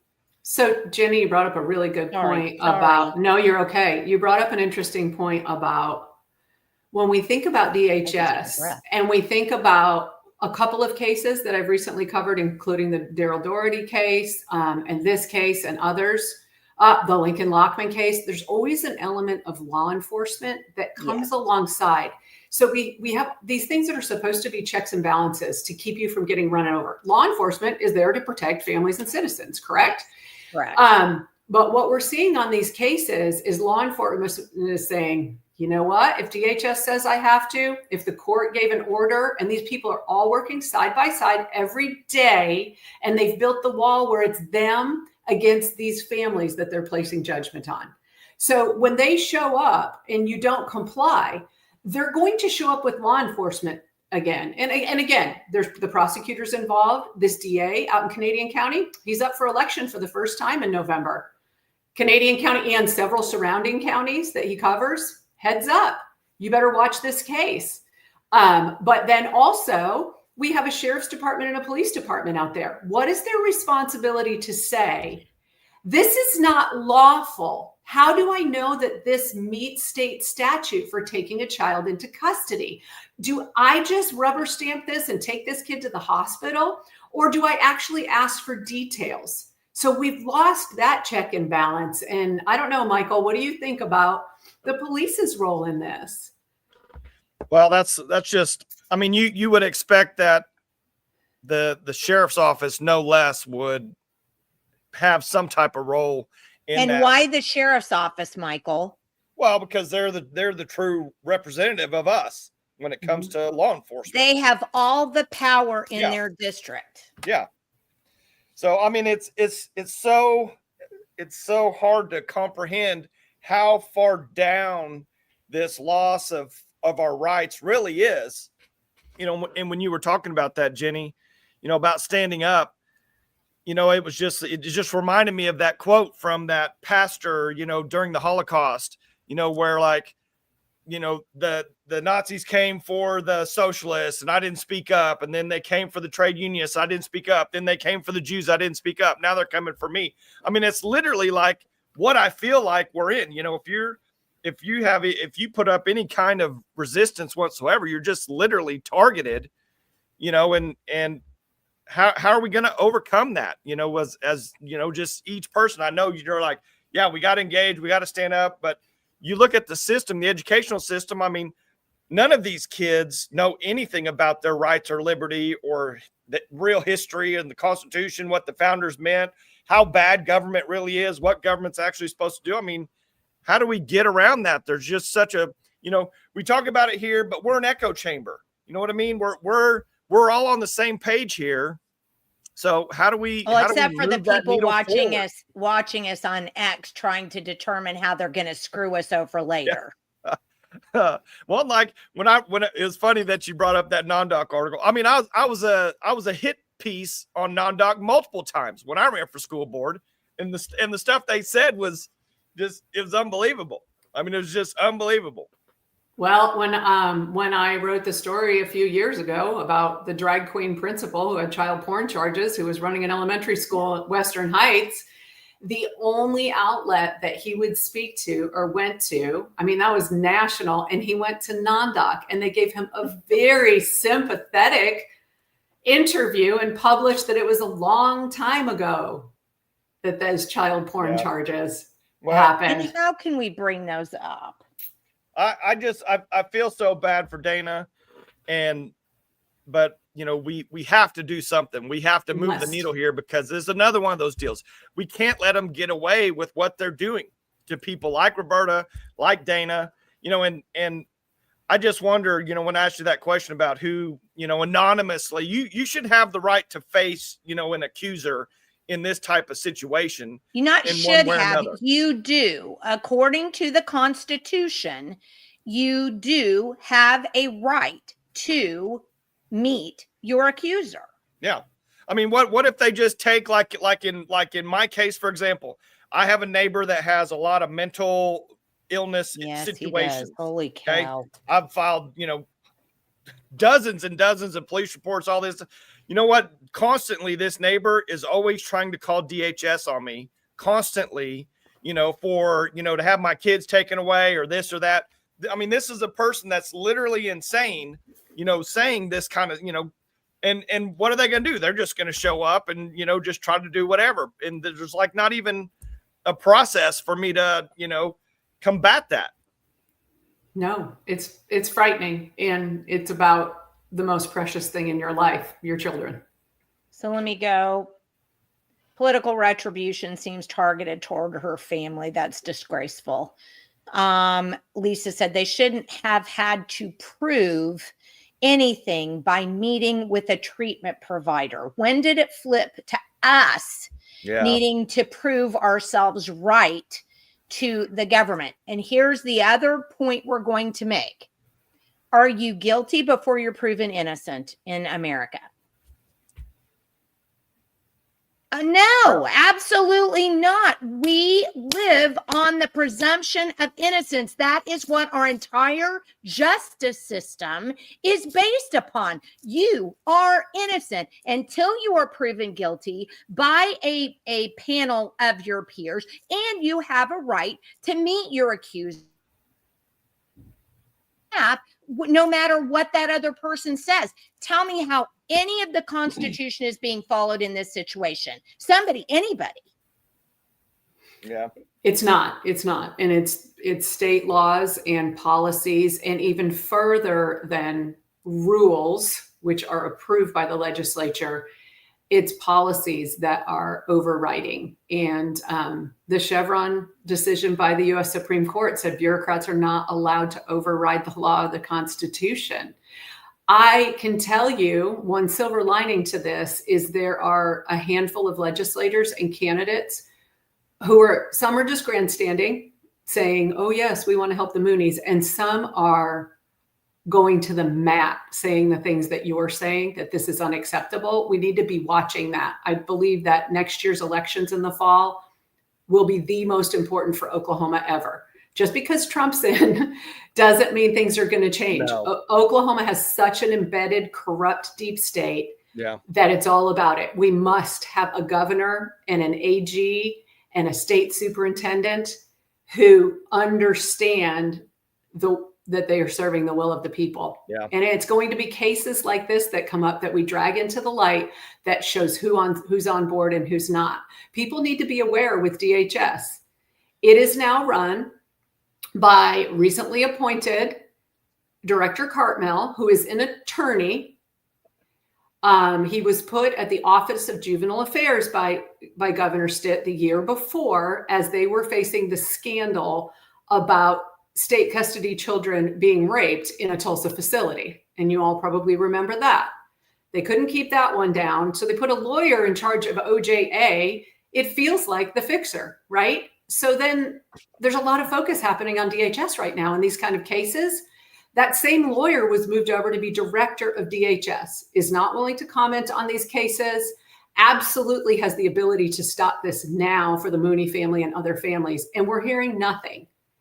Yeah. So be aware, those are appointed. That's a Stitt-appointed person. Well, that's where you see, this is the literal epitome of deep state. Like when you say the words deep state, this is the literal outcome and epitome of what that is, when you just have all these appointments in here and there's no accountability across the board. Right. Okay, so I want to point this out because I wrote this the other day and I put this out. I started a little mini series of 2 articles called Government Inc. And I do want to go down to Jeffrey Cartmel. So we can, if you want to talk about anybody else, I mean, you absolutely. Jeffrey Cartmel got his JD in 2012 from OU, after which he became Governor Mary Fallon's general counsel. Gosh, I mean, one minute you're an OU law student and the next you're the governor's general counsel. How's that happen? After that, it was just nearly one government job after the next for Cartmel. Director of Council of State of Oklahoma Gaming Compliance for 2 years. Associate Attorney.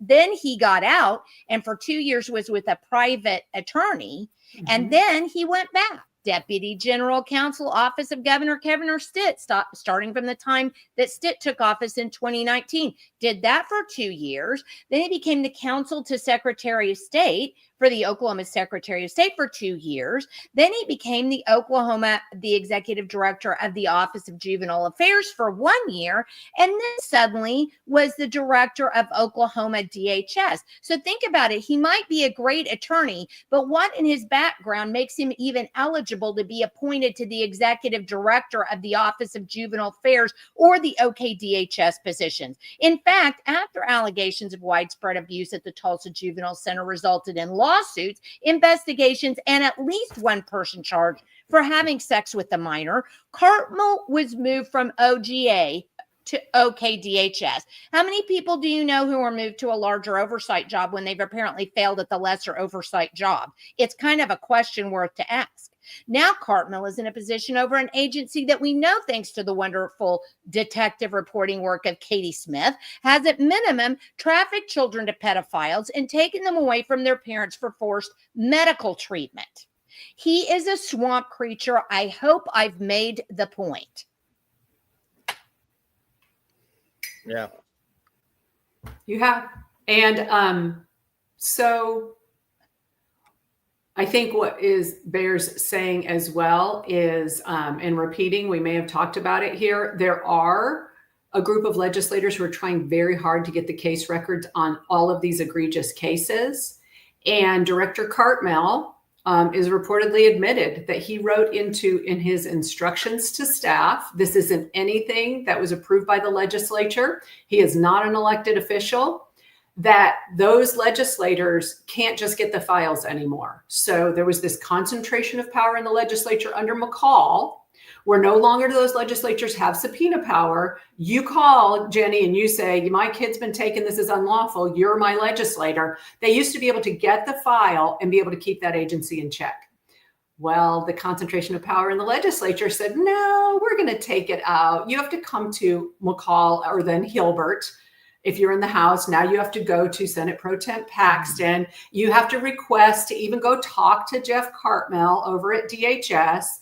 And then Jeff Cartmel came in and wrote into his instructions to staff, yeah, they can't have the file. They have to come here in a little skiff situation. They can't bring pen or paper. They can't have copies. They can't record anything. They can't see the whole file. They have to ask piecemeal, basically play a guessing game about what might be in that file to ask for it. And to view the file, DHS files are huge, let me tell you. Even storage of DHS files before things was like a crazy operation.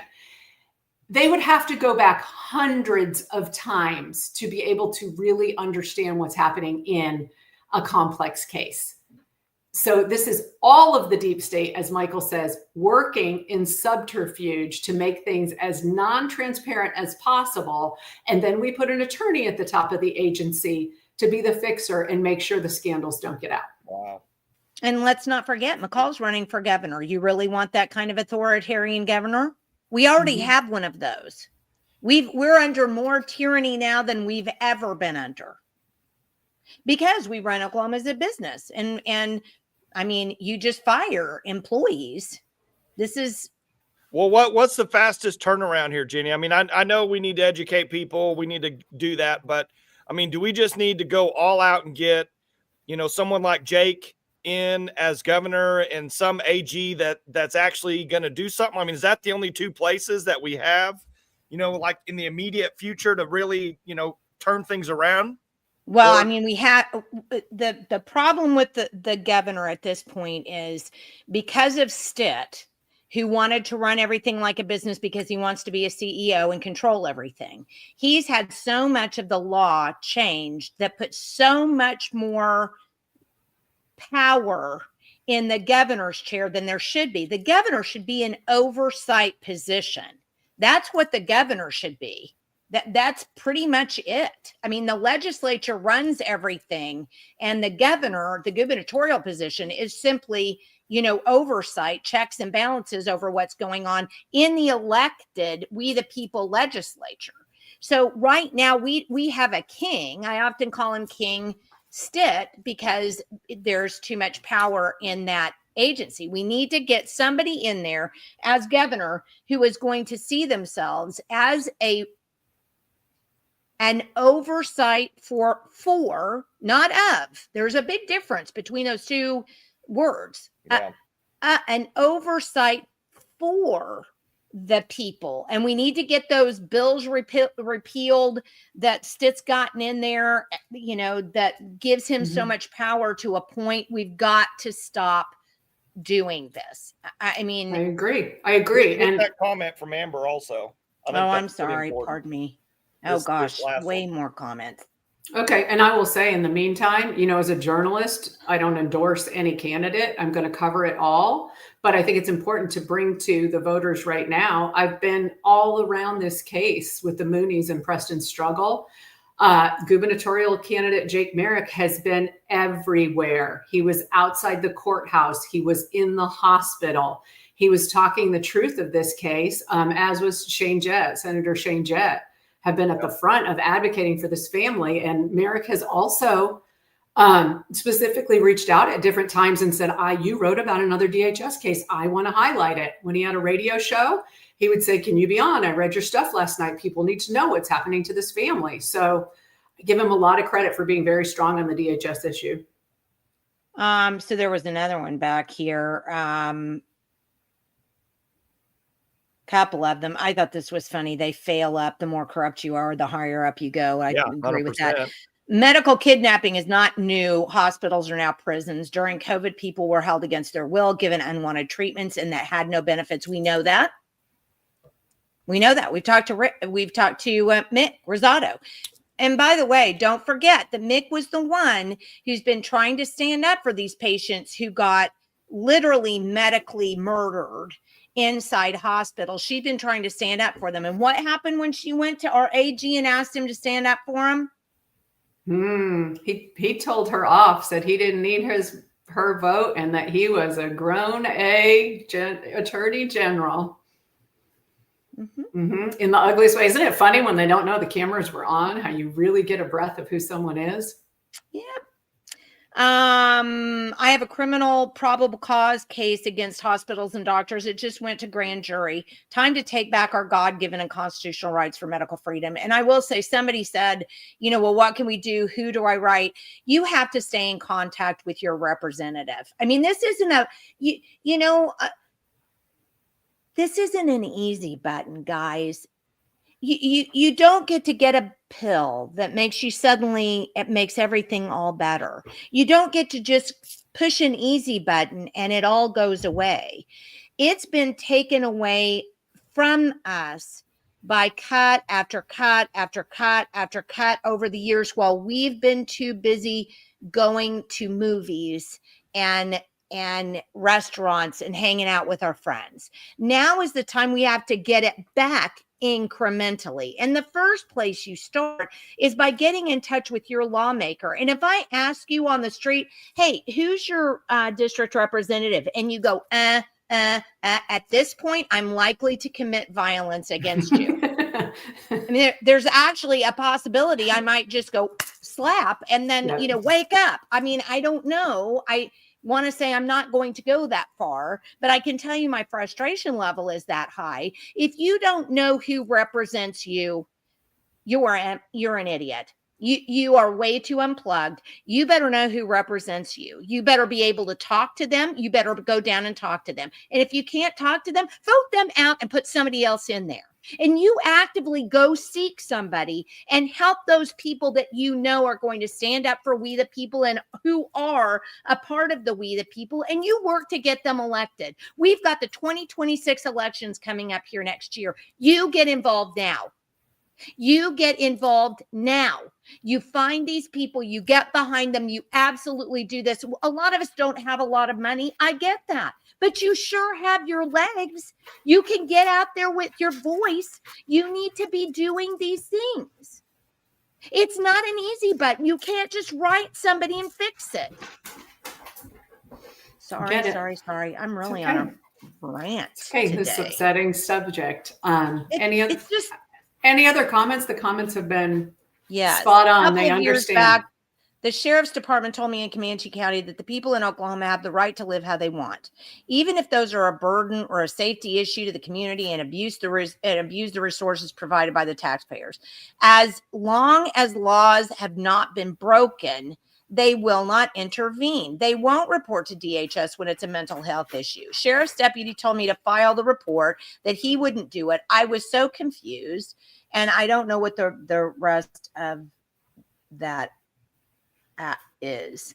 It's interesting because it sounds like the sheriff there understands that there are constitutional boundaries to his power. Yeah. And sometimes that can be tough because citizens want them to do something about someone who's acting erratically.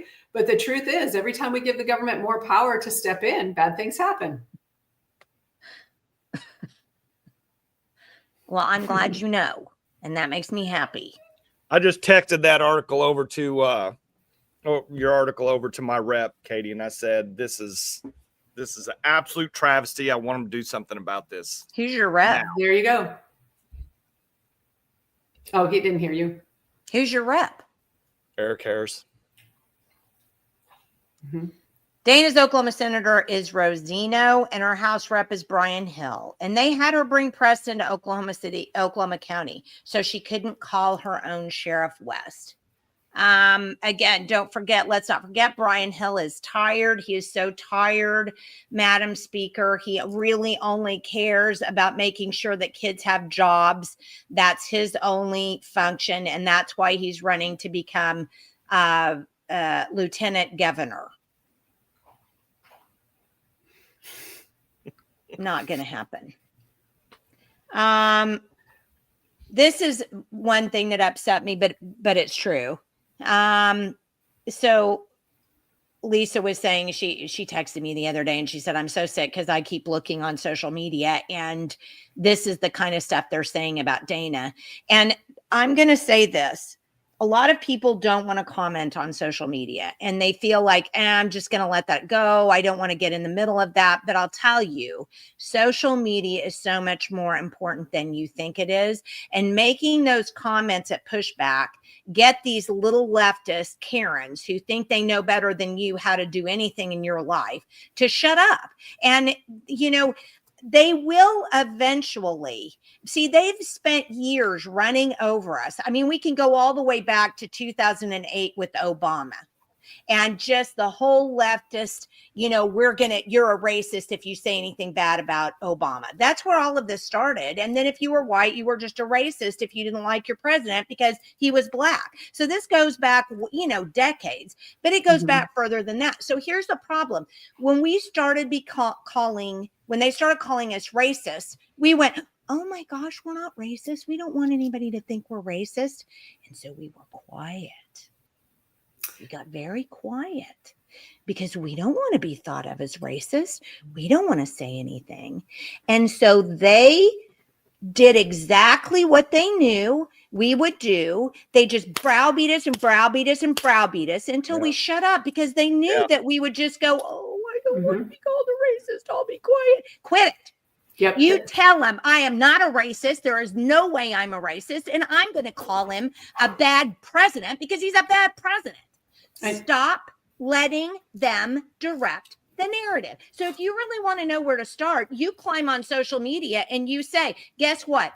If you're too stupid to understand that pharmaceuticals are killing more people than homeopathic medicines, I don't know how to fix you, but you can shut up. Yeah. Yep. And I'm sick of it. I'm sick of being nice. We're past the point of being nice. I'm sick of it. You just go down there and tell them exactly how that cow ate the cabbage. Well, on another show, Jenny, because it'd take me a little while to talk about it, but I'll tell you the story with my dad. Oh yeah. Where with his surgeries and his cancer, and then we went a completely different direction. And then what happened, as a my family deal on that.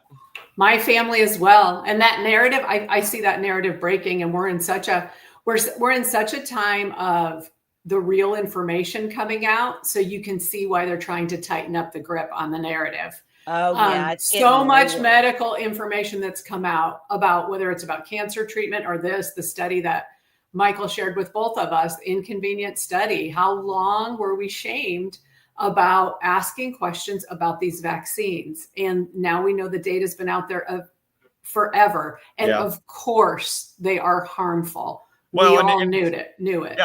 And it's not just that data, Katie. I mean, what it really comes down to is money. Those vaccines are the largest profit center for every one of these pharmaceutical companies. They pay for everything. So when you've got an entire industry that owns the media, they're all the advertisers, you know, and then they own all the doctors, they own all the medical journals, they fund everything. They're in 100% control, and they make all that money off of those vaccines. And we have got to stop that. And we've got to get someone. I mean, I wish when Trump got in there and RFK got in there, the very first thing he'd let RFK do is say, there's no more advertising for these drugs on TV. I mean, I just was waiting. I've been waiting for that. That'd be the very first thing I'd do. Yeah. But it comes down to that money aspect. And when you look at any so how funny is it that you can't advertise alcohol or cigarettes, but you can pharmaceutical drugs? Yeah. Yeah. Exactly. I mean, think about that. And us in New Zealand, that's the only two places in the world they're allowed to advertise those kind of drugs. But when it comes down to it, you're looking at a corporation, and their only duty is to the shareholder, and that's at a profit. So everything that's ethics that has to do with an ethic balance or morality or, you know, protecting humanity, those don't matter when you're looking at the bottom line in a business aspect. That they don't matter. 100%. And I want to point this out. We have a very active chatter on Rumble today, and he made the point, which I want everybody to hear. Social media responses talk to the readers, not the poster. Okay? Got it. To the readers, not to the poster. So if you really want to get in there and mix something up, then you post the truth. Then you push back against the leftist garbage about, you know, holistic stuff is bunk. Do it. Gracie says, I've dealt with the same statements many times since this came out. Most don't know anything about the situation, just what the mainstream media is subtly telling them. And then she goes on to say, Big Pharma can't make money off of vitamins, minerals, and natural remedies, which is exactly to follow up what you just said, Michael. Yes. Stephanie says, where is there a hospital that can treat him the way his mom believes him? That's the challenge. We need a private hospital. Do you want to speak to that, Katie? That is, when you look at the funding mutual benefit between these hospitals, and I want people to remember, I'm sure OU Children's does a lot of good work in areas, but this is also the hospital that ended up having to admit after denying that it removed the healthy breasts of a 10-year-old little girl and was doing transition care for children. Yeah. You know, fast forward now a few years, and that was under public funds. Fast forward a few years, and turns out all of us who had any common sense or decency were correct on that issue. And that they were doing that under the cover of non-transparency. So the money it drives the force. The fact that these kids get on sooner care. This is hundreds and hundreds and hundreds of thousands of dollars of treatment, forced treatment that Presten is getting. And we need to look at that arrangement and how it's playing into this. It is, Michael, all of it, the vaccines, the everything. The data now that we have is they lied to us the entire time. Yeah. They've harmed our children. We have no trust. There's no reason that the Mooneys should have any trust in the DHS system or the medical system. They have proven themselves over and over. So for everyone that can be a voice and can reach out to their representatives, and remember that if you're out in that district out west of Oklahoma City, your district attorney needs to respond on this because he's running again next year. He needs to make this right. Any governor's candidate that you're looking at, any AG's candidate, where's the AG in this? Yeah, that's what I was going to say. All need to address this issue on the campaign trail. Any governor's candidate needs to be upfront about who they would put in those positions before you go to the ballot box. and how they would handle this and what respect they have for the constitutional rights of parents. Yep. You know what we almost need to do, Katie, is when they have one of these debates or something, Mm-hmm. you know, when we just need to and be prepared to get kicked out, but we just need to stand up and say, where are you at on Lincoln Lockman? Yes. Where are you at on Presten Mooney? You know, just say it so that it's on TV. They have to say, get you out of here. You know, we just need to confront them right to their face when they're have to be accountable. You're correct. We need to save this kid's life. We need to save this family. Because honestly, if they have the power to do it to them, they have the power to do it to you.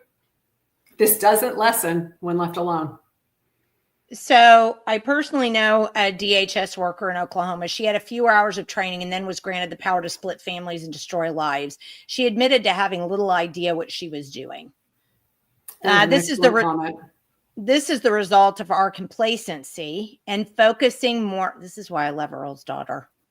And focusing more on federal than local, and an obviously godless society. Make government the almighty authority. God help us. I can't. Yeah. That should be. I agree with that. So 100%. It's just not even. Yeah. Well, and you know, a lot of that is when you look 100%. at these government people and these government jobs and in these type of situations where they're not elected. You know, they're low-level workers, but they do have a lot of power in one way or another. Though a lot of those people, they're not very educated. They weren't good in school. They're activists. They have activist type of backgrounds. You know, they're only getting into those positions because of the power that they can wield. And I know we kind of said that before, but they're highly unqualified. They're people, not all of them, obviously, but a lot of them. I'm going to say a lot of them. They're there because that's the only place that they can actually work and get a job and do something, in my opinion. So, well, and when you have a very good worker within the child welfare system, and I will say that was the case of the permanency worker with Lincoln Lockman. She advocated for the family. She read them the law and printed the law out for them. She was very concerned about this child placed with these two men and took her legitimate observable concerns to her supervisors, 2 chains up, and was constantly told, knock it off. Yeah. We're not taking this child out of this household. So do know there are good people that go to that work because they want to help families and children. They now are being as silenced as the Mooneys. So I want to say, and I'm not going to out this person, but I have a friend who's a constitutional attorney. I love him very much. He says, I also am appalled by the power that the system has to override this family's wishes. If the Mooneys do not have a lawyer, please put me in contact him. We need to do something to shut this type of procedure down. And I will get in touch with him and text your number, Dana. Actually, if he had any interest in reading the Lincoln Lockman story, that family could use legal support. So sir, appreciate you more than you can know. I'll text you the stuff on the Lincoln Lockman case too, because you probably do want to get involved in that. But thank you for watching today. You're, you know, I love you, and now I love you more. I look at it, Jenny, as a parent. I don't care what your politics are in any capacity. As a parent, you should be appalled. Period. Whether even if you're a radical liberal, whatever, or you're a neo, massive, right wing neo head. You should be appalled that an agency can come in and take your child because they feel like they have the right to do that. Yeah, but see, the problem is so much of the left believes that government's job is to protect your safety. So the government to them is everything. I mean, you're never going to convince a leftist that the government shouldn't have power over you to affect your life. These people don't want to affect the change in their own life. They don't want to have anything. They want the power of government to force them to do things because they don't want to do anything on their own. That's what we're up against. That's why I'm saying you can't let these stupid comments on Facebook go without, poking something else in there and trying to shut these people down. We've got to let people know these aren't the loudest voices in the room. They're not. Well, when you were a teacher, who were the most crazy outspoken parents? Were they just right or left or what? Well, but back when I was a teacher, not just completely disengaged. I mean, what was it? Yeah, back when I was a teacher, you didn't pay attention. I mean, that wasn't just a thing. I mean, I don't even think that was a thing for me until 2007. And I started to see where Bush was going. And then I saw that it looked like Obama was going to get elected. And I was like, holy heck, what's going on here? You know, that I even woke up to the fact that this is why having open primaries is the worst thing. No. You can't stand up people in an election without an R or a D or an I or a L and just go, yeah, this guy looks good. Let's just vote for him. The Democrats, you know, in a way, I have some respect for them because at least they're standing up going, look, I believe in all of this over government crap. I'm all good with that, right? There are some that aren't, that still manage to, you know, keep their D on at the end. And of course, we have a whole bunch of R's that really are D's that are just lying about the fact that they're R's. So yeah, the system is screwed up. But why in the world would I want to have a list where the D's that are interested in taking my liberties away because they're concerned about my safety in the same list with some R's that absolutely might be completely for, you know, maintaining my liberty? That's outrageous. And you people should never buy into that crap, ever. No, Lisa O'Brien makes a great comment. This is how I argued. Michael, what if they withheld chemo from you and forced you to use herbs and essential oils? They did not understand. They just tantrumed harder. They are intentionally obtuse. So that is the point. And as someone that I've said over and over, never a day in my life as a registered Democrat or Republican, have no faith in this two-party system. No.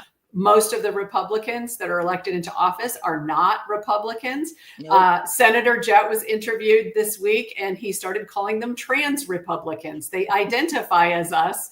They want to use our bathroom, but they are actually not us, which... The trans right. That's the new exactly. New term is the trans right. There we go. Okay. So as someone who will never put on one of those jerseys for very learned reasons, I agree with Lisa that they don't understand. It's not about what they are forcing on this family. It's that they have the power to force anything. Correct. That's exactly correct. Sandra said if there was justice, the Mooney family could sue for millions and own DHS, but we have laws protecting DHS from liability, just like we do from so many other things like the pharmaceutical companies. Well, I can say this: in federal civil court, there was a class action suit against them that caused them to jump through hoops, supposedly, for many years until Stitt last year sort of deemed them corrected and celebrated them coming off of that plan. So there is actually a group of these families actually could file a federal civil suit and come after them in class action. And there are judgments of $50 or $100 million associated with that kind of a suit. Yeah, and the sad thing about it is these people will not learn until you take away their budgets or you take away their money, because it's all about money. Correct. So Robert said, much thanks and gratitude to the Mooney family for sacrificing their privacy and being subject to mass public shaming to share what so many innocent victims experience in Oklahoma. And then he actually went on to say, our firstborn 15 years ago got wrapped into the medical system tyranny. I was naive about our parental rights and told the specialist we were done. They threatened me with the AMA jargon. We left and never heard another word. But in hindsight, we had a good pediatrician, I guess. So, I mean, thankfully, there's that. I just wanted to take a moment to say a prayer for this boy and that he has the strength to pull through this. And amen. If you don't feel like you can do anything, I guarantee you the one thing you can do is pray for Presten and Dana. Amen. That is one thing you can do. We have some freedom within this system, but we do not have true liberty. And that is an absolute fact in Oklahoma. So long as we're forced to pay taxes, so long as we're forced to into rules and regulations that don't have anything to do with protecting our liberty, we do not have it. So wake up. Well, Katie, do you know in that Sooner Care system, are those doctors, do they have another level of liability protection? I mean, you would think that in a regular, like if I went into the doctor's office and I said, hey, I can't have chemotherapy, and they go ahead and prescribe it and do it to me anyway, I'd have a decent, lawsuit against their malpractice in some way. Do they have another level because it's a Sooner Care type of deal? Again, like if the Mooneys could pursue something like that, because they've already tried. I mean, they pretty much proven that the chemo is not an answer for their son in any way, and then they do it anyway. So, I mean, well, one of the complicating factors here is that there's no such thing as really liability for a doctor anymore, because almost all doctors are working underneath one of these big funded hospital systems. Right. So you're in the belly of the beast. It's not just about a doctor that doesn't agree with you. It's an entire system that is funded publicly and then through so much of this Sooner Care money. There are a lot of folks on Sooner Care. So and I'll make the point again. This is taxpayers funding what's happening to Presten Mooney. I don't like it. Right. But I would tell you that I would say, since technically Presten came back into his mother's custody as of the 6th, and then as of the 9th, they had run out the 3 days to be able to file an appeal on that judge's decision vacating the emergency custody order. Mom does sort of report that some of the providers have come back in and said, hey, we do kind of want to look at this genetic testing that you had done through your holistic provider.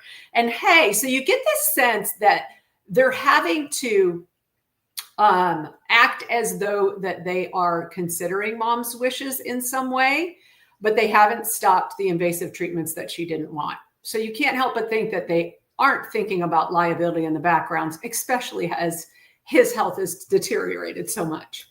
Yeah. Let's put up the pictures of his before and after before we get off of here, because we're already 18 minutes. I mean, that's just over. obvious. I mean, you can just see the damage that they're doing to him. Yes. Yep. This is as big as we can. Presten, the day that DHS first knocked on his door, bowling, and we know what bowling takes. Bowling takes every part of your body, smiling, eating. And this is Presten now fighting this horrific infection and dealing with 2 different chemotherapy drugs running through his body. He has had blood transfusions that were not wanted.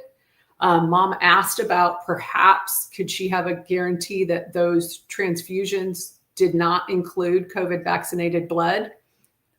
They would give her no assurance. Yeah. That is not something you're not even allowed to ask for in this conventional system. Despite we can go on VAERS and see what a problem that has been for millions. This isn't just reform of DHS that's needed. It's reform of juvenile deprived courts. It's reform of law enforcement protocols. It's reform of the medical establishment. Well, all I can tell you is, Katie, I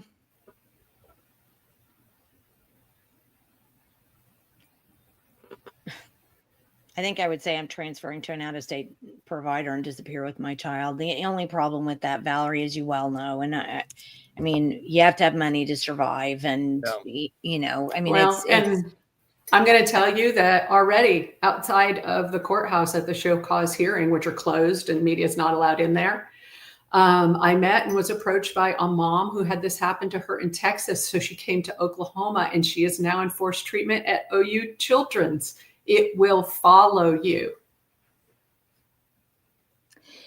Well, Katie, if you had not begun this, I'm going to call it a crusade, although I don't know that that's necessarily what I would call it. It's just good reporting. It's just reporting that no actual so-called reporters are doing. If you had not started this, I'm not sure. No, I'm positive. If you had not started this, we would not have had the growing awakening of what has been going on in the DHS system to our children, to our families, and how this has gotten out of control. So I will never be able to thank you enough, nor will the families that you've tried to assist. I know, because we've interviewed several of them on this show. I know they'll never be able to thank you enough either. And,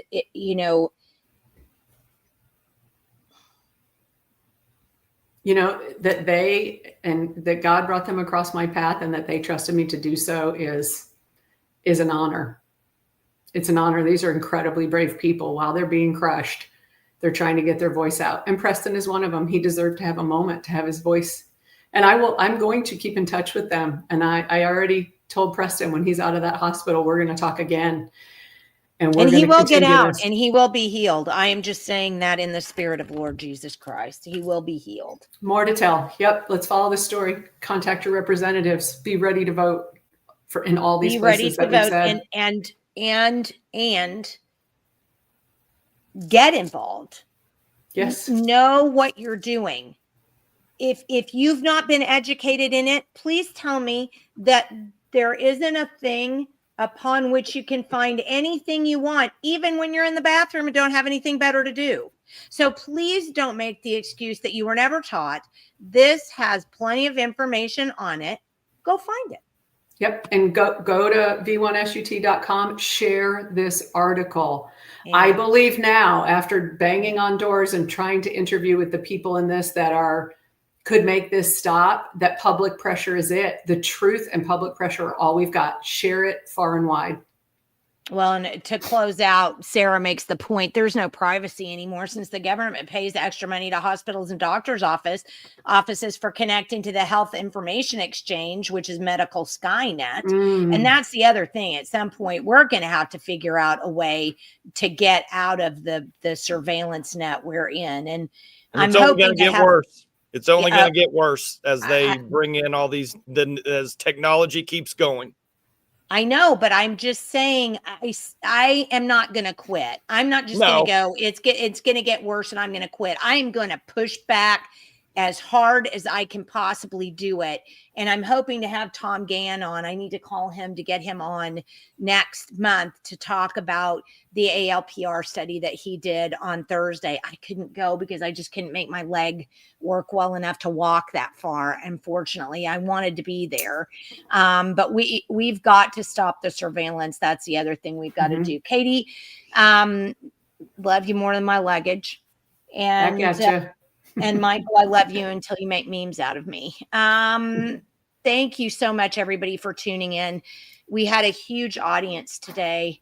Please take the information that you've learned and share it with others and share it with your elected representatives and make sure they understand that you know your rights and you are we the people and you own their jobs and they will do what you expect or they will be fired from that job. And all you have to do is do that at the ballot box.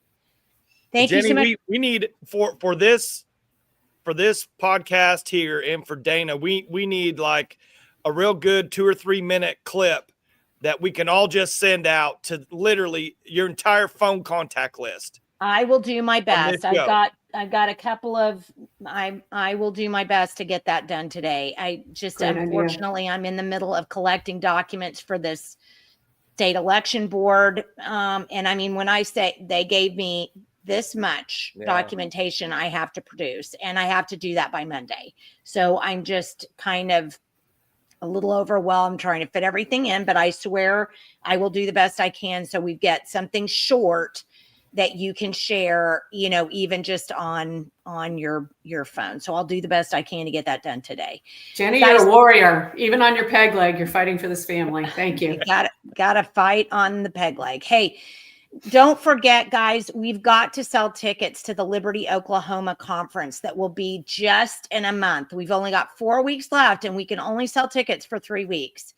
We need your help to get those tickets sold. Please go to libertyoklahoma.org. Look up the conference. I think we're going to be able to provide you good value for your money.